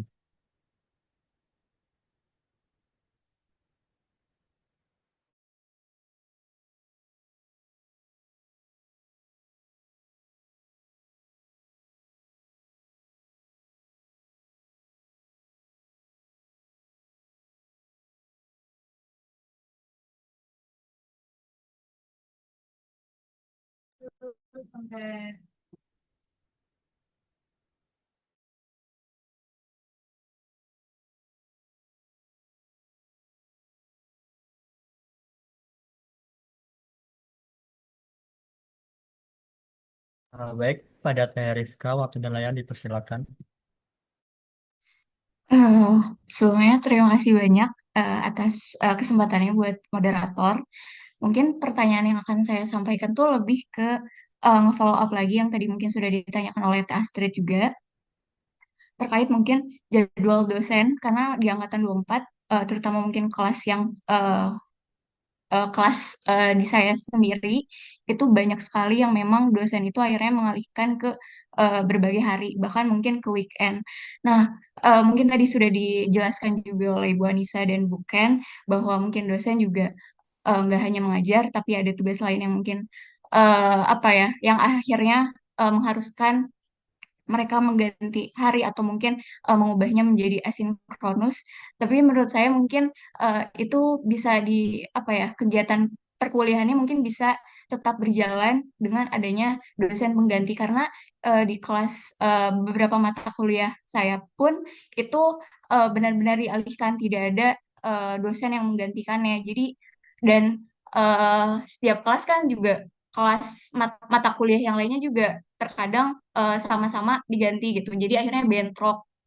Dan menurut saya itu akhirnya jadi nggak efisien, apalagi mengambil waktu di waktu weekend yang dimana mahasiswa juga tidak hanya kegiatan perkuliahan gitu, ada kegiatan organisasi dan juga UKM yang apa yang dilakukan dan juga mungkin waktu weekend juga benar-benar kami gunakan untuk istirahat. Jadi mungkin dari pergantian jadwal oleh dosen ini bisa lebih diperbaiki lagi karena rasanya benar-benar tidak efektif, apalagi dari segi kelas kami hanya mendapatkan kelas offline itu di hari Kamis untuk saya pribadi itu di ABM dan juga Perban gitu. Selebihnya itu semuanya online dan sering sekali apa ya, ada kelas, ada enggak gitu, cuman asinkronus doang. Mungkin itu yang pertama.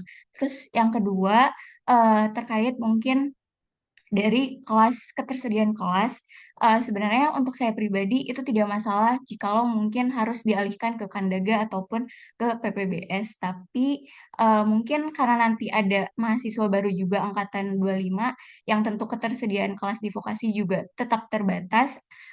Menurut saya itu juga harus menjadi evaluasi lagi, Ibu gitu.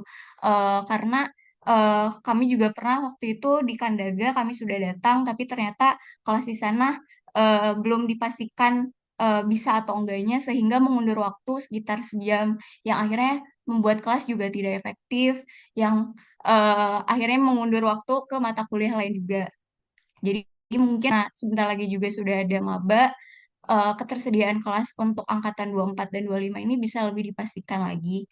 Dan mungkin satu lagi adalah kalau saya ingin memberikan saran, mungkin setiap sehabis UTS ataupun UAS itu ada dilakukannya survei pembelajaran. Jadi tidak hanya ketika apa namanya pembinaan bersama wali dosennya saja gitu karena biasanya bersama apa ya namanya perwalian itu kan di sebelum masuk ke semester selanjutnya. Nah, menurut saya itu kurang efektif karena tentu ada saja kendala-kendala yang kami alami baik ketika sebelum UTS maupun sudah UAS sehingga menurut saya itu lebih baik survei rutin tentang dan evaluasi pembelajaran itu dilakukan setiap setelah UTS maupun UAS. Jadi tidak hanya ketika perwalian saja. Mungkin itu saja dari saya. Terima kasih. Ya, terima Oke, kasih makasih Rifka Rifka ya. ya. Terkait ini ya, saya ingin menanggapi juga ya.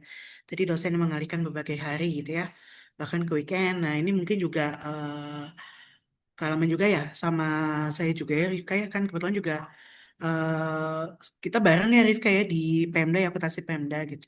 Nah, ini juga sebenarnya saya juga mengikuti jadwalnya apa Bapak yang bersangkutan gitu karena beliau bisanya weekend dan meminta memang tadinya kalaupun memang beliau nggak bisa kan bisa sama saya tapi karena waktu itu materinya simulasi dan itu worksheet gitu ya jadi memang diminta oleh Pak Kurniawan untuk sama asistennya tersebut gitu jadi memang mohon maaf gitu eh, meminta Sabtu tapi sebenarnya saya juga kurang berkenan ya tapi memang waktunya adanya eh, di hari tersebut dan sebenarnya pun juga kami juga terpaksa mengambil weekend karena kan memang kemarin itu banyak banget waktu hari Jumat ya yang libur gitu ya dan juga cuti bersama gitu jadi mungkin sempat di weekend di Sabtu itu 2 hari ya. Tapi nanti juga kami itu akan menjadi apa namanya pertimbangan kami juga ya, mungkin untuk dosen-dosen lain yang banyak sekali yang di weekend dan bahkan ada yang juga yang di malam hari gitu ya, untuk dosen-dosen praktisi gitu. Nah, kemudian juga evaluasi masalah ruangan, nah itu juga menjadi prioritas dari sekolah vokasi ya untuk fasilitas, mengingat bahwa apa namanya, eh, dengan gedung yang terbatas gitu ya, kami juga harus bisa mengkoordinasikan dengan pihak-pihak PPBS dan Kandaga gitu. Nah, ini juga sebelum nanti juga sebelum adanya apa namanya semester ganjil gitu. Nanti ini biasanya kita suka ada evaluasi akademik ya. Nanti kami dievaluasi kembali dan itu akan menjadi continuous improvement kami gitu. Terus juga sehabis UTS dan UAS adanya survei evaluasi pembelajaran. Nah, nanti juga ini akan kami sampaikan. Terima kasih ini masukannya gitu ya, bahwa kami juga ini untuk mendukung continuous improvement kami gitu ya. Kami biasanya yang mengadakan survei evaluasi pembelajaran itu dari fakultas, tapi nanti juga kami coba akan sampaikan gitu. Terima kasih ya Rifka sudah menyampaikan. Terima kasih Ibu atas jawabannya. Oke, baik teman-teman, saya izin menambahkan ya. Jadi kalau untuk di FEB ya, sistemnya adalah sebelum teman-teman bisa buka nilai kan harus isi survei dulu ya. Jadi pasti akan ada input. Nah, kalau untuk teman-teman yang 2024, boleh share nggak ke saya?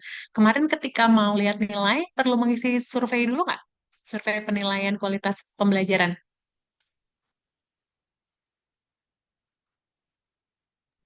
Ada Gimana? Ibu. Izin menjawab, Bu. Betul, Bu, ada survei terlebih Mhm. dahulu. Ada ya, survei terlebih dahulu ya. Jadi, Ya, apa betul. namanya, mengisi kualitas pembelajaran, dosen, dan lain-lain ya. Betul, Ibu. Oh, oke, siap. Nah, ini teman-teman, jadi sebelum teman-teman ngisi, ngelihat nilai kan harus isi survei dulu ya. Nah, ini berarti masukan juga buat teman-teman, ngisinya harus betul ya. Karena si hasil teman-teman ngisi survei tersebut, ini biasanya nanti dibuka ketika lokakarya. Jadi nanti ketika dosen lokakarya itu dilihatin surveinya. Kemudian biasanya akan di-display dosen-dosen mana yang misalnya mendapatkan feedback yang paling bagus dan lain sebagainya, itu tuh akan menjadi bahan evaluasi ketika lokakarya gitu. Jadi saran saya, kalau teman-teman merasa ada hal-hal yang harus diimprove kayak tadi ya, tolong diisi betul-betul si surveinya karena itu adalah bahan untuk lokakaryanya. Itu yang akan dilihat oleh semua dosen di sebelum kegiatan pembelajaran dimulai gitu. Ya, terima kasih.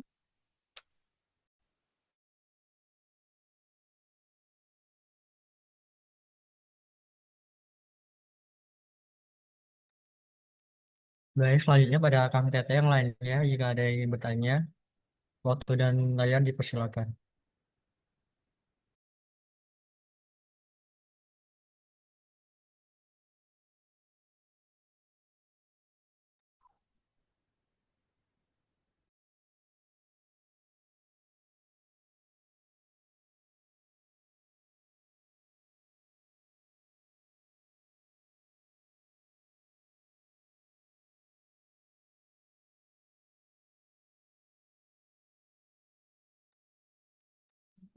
Silakan Faiza.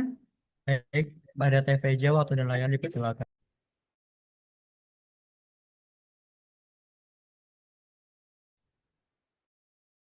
Terima kasih moderator. Selamat siang, selamat sore, buat Ren dan Manisa. Saya ingin bertanya, tapi terlebih ke syarat cum laude sih, Ibu. Jadi untuk cum laude, misal kayak nggak boleh ada nilai C. Lalu, saya pernah mendengar di satu jurusan di FEB, tapi S1. Nah, syarat cum laude itu tuh harus menerbitkan jurnal. Nah, apakah di ASP ini, jika iya, apakah ada syarat tersendiri kayak misal harus per individu atau per kelompok? Itu Ibu. Lalu yang kedua ini tentang KKN. Saya ingin bertanya berarti untuk angkatan 23, Ibu. Itu.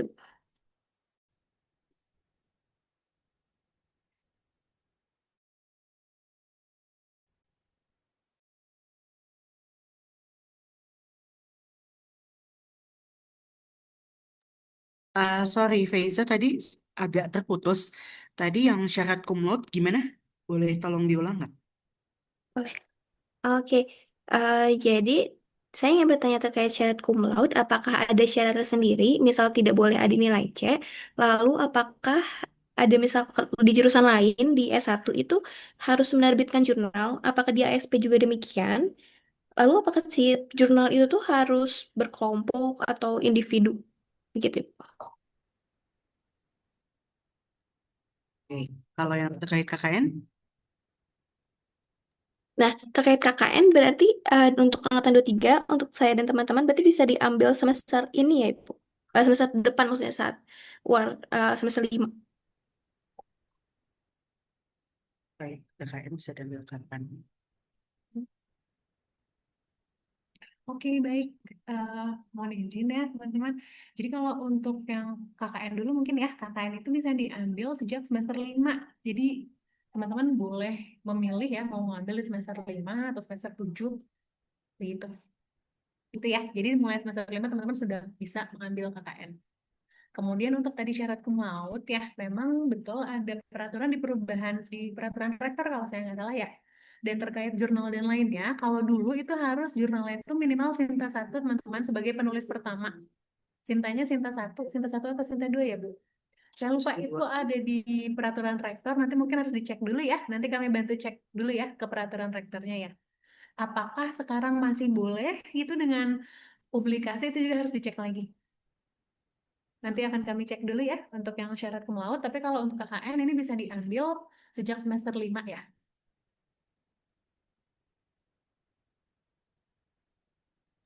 Terima kasih banyak, Ibu.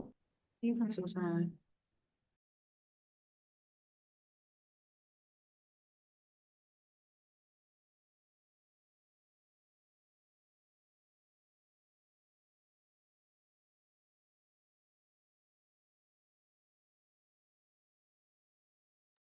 Baik, pada Kang Teteh, jika ada yang ingin bertanya lagi, waktu dan tempat dipersilakan.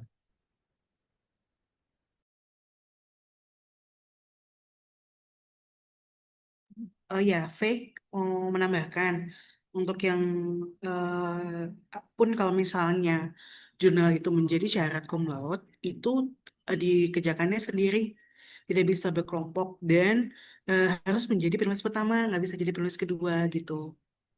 Jadi misalnya Faiza LTA Faiza publikasikan, nah Faiza harus menjadi kelompok penulis pertama gitu dan tidak untuk berkelompok gitu. Ya, terima kasih. Izin Ibu, berarti untuk si jurnal ini penulisannya apakah ada syarat tersendiri, misal kayak harus semester 7 atau semester 8 atau saat semester 6 atau bagaimana Ibu? Ini harus dicek dulu ya di peraturan rektor karena untuk hal-hal yang sifatnya seperti ini ada semuanya ketentuannya ada gitu. Jadi harus dicek dulu ya. Oke, baik, terima kasih banyak. Dan kalau saya nggak salah, ini justru dihapuskan. Si jurnal ini tuh dihapuskan justru di peraturan rektor baru, makanya kita cek dulu nanti ya. Oke, makasih.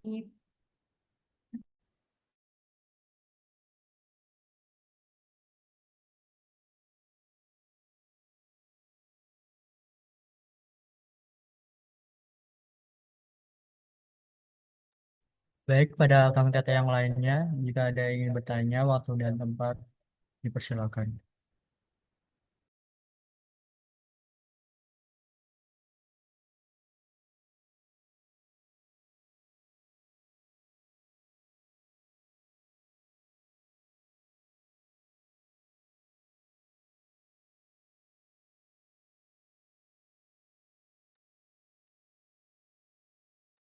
Baik, kepada Teh Astrid, waktu dan layar dipersilakan.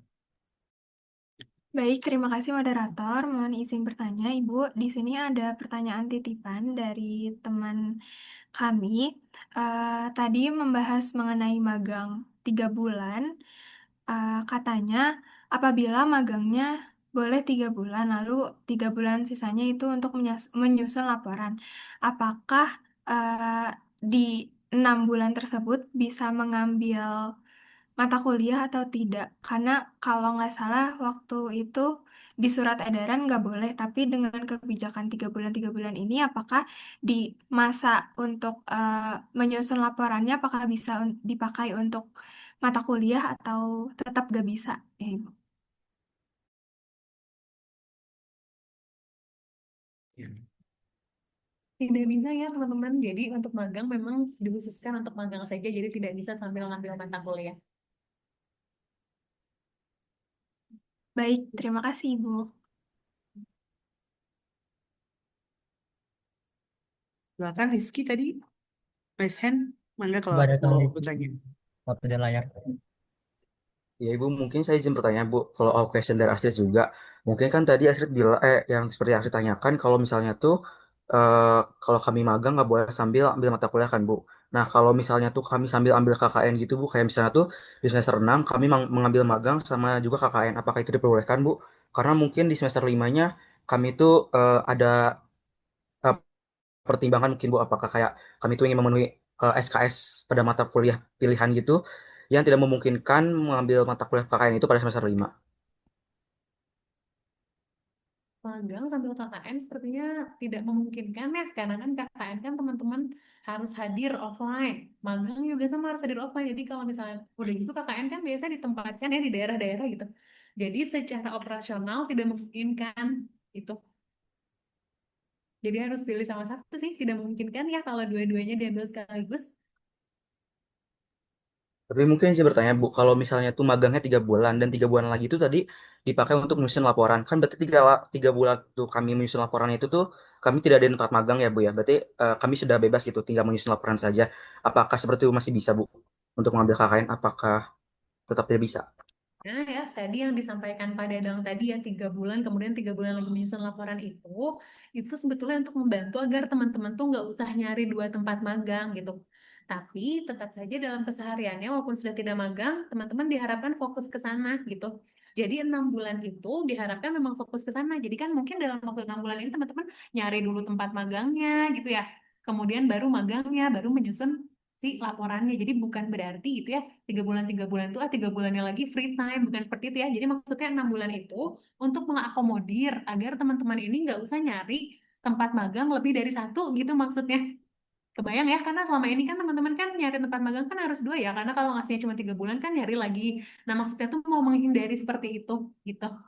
Jadi tetap aja ini tuh dihitung sebagai magang full gitu, gitu ya, gitu ya maksudnya. Jadi maksudnya adalah agar teman-teman nggak usah magang di dua tempat. Nah itu objektifnya itu. Jadi nggak bisa dibarengin sama kegiatan yang lain gitu. Oke, baik siap Bu, terima kasih. Sama.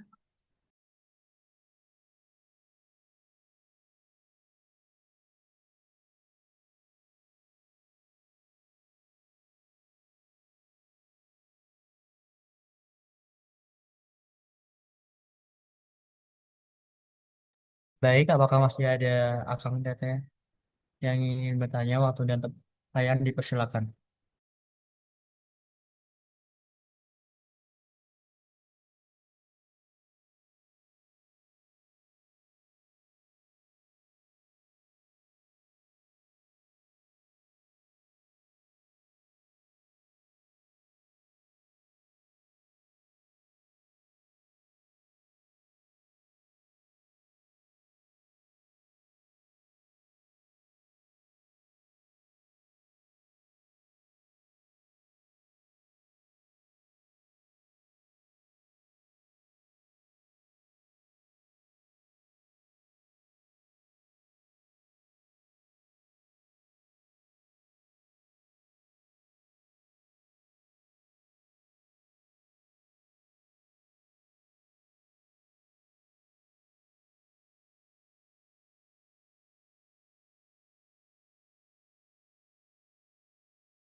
Baik, apakah masih ada akang dan teteh yang ingin bertanya?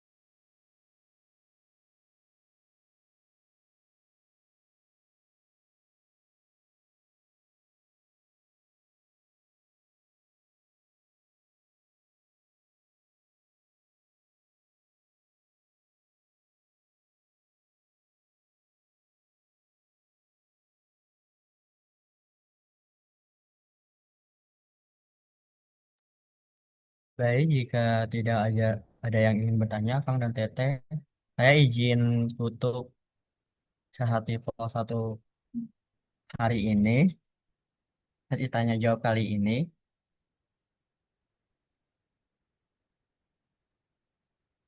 Baik, terima kasih kepada Ibu Ken, Ibu Anissa Nabila, dan Ibu Farhatunisa yang telah memberikan tanggapannya. Dan terima kasih juga kepada seluruh peserta yang telah aktif bertanya dan berpartisipasi.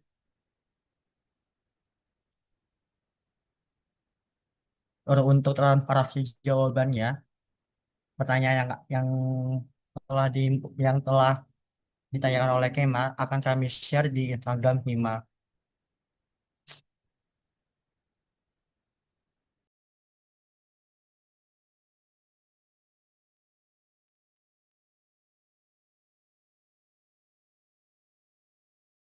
Baik, tidak terasa waktu begitu cepat berlalu. Kami yakin banyak teman-teman yang merasa terbantu dan mendapatkan banyak informasi yang bermanfaat setelah sesi tanya jawab ini. Kami juga mengucapkan terima kasih kepada teman-teman yang telah aktif bertanya dan berpartisipasi dalam acara ini.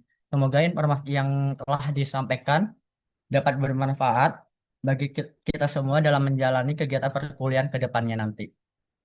Sebelum mengakhiri acara, kami ingin mengingatkan sekali lagi untuk tetap menjaga semangat belajar dan terus menyampaikan aspirasi kepada pihak prodi jika ada hal-hal yang perlu didiskusikan lebih lanjut. Sekian sesi tanya jawab kali ini. Terima kasih banyak atas perhatian dan partisipasi teman-teman semua. Untuk selanjutnya adalah sesi yang paling ditunggu-tunggu yaitu dokumentasi. Dimohon untuk Akhan dan Teteh dokumentasi untuk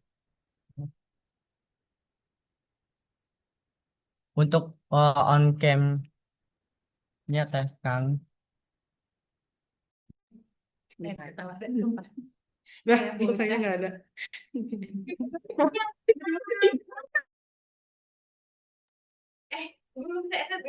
Eh,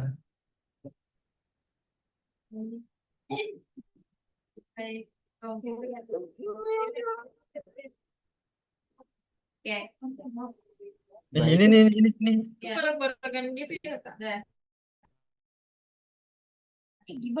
Ini aja sih.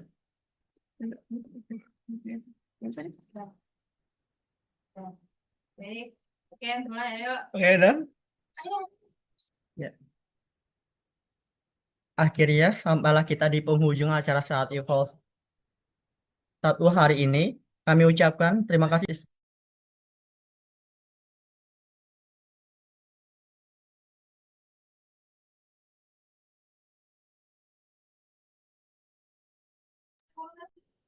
Maaf diulang Kang Teh dan Ibu untuk sesi dokumentasinya lagi. Belum. Iya deh. Oke, oke.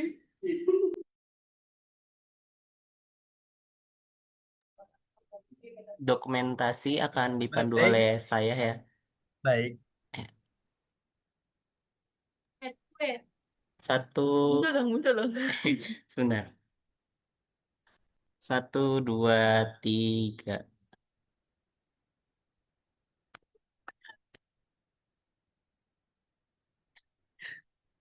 Ada.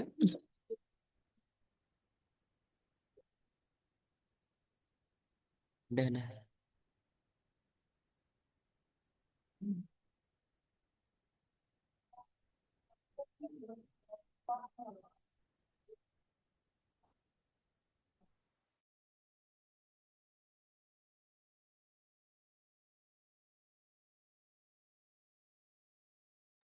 Baiklah, terima kasih pada Kang Tete yang udah menyempatkan waktunya untuk hadir di acara saat ini.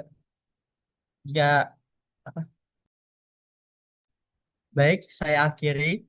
Eh, Assalamualaikum warahmatullahi wabarakatuh. Wassalamualaikum warahmatullahi wabarakatuh. Terima kasih Astrid, Haris, dan teman-teman.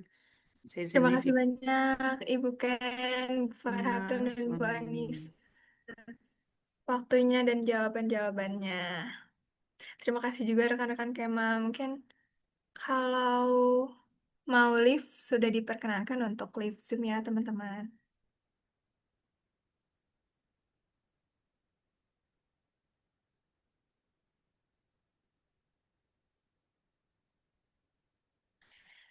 Buat teman-teman Asma, boleh stay dulu. Boleh. Marahin Haris. Ini Kalau ada dia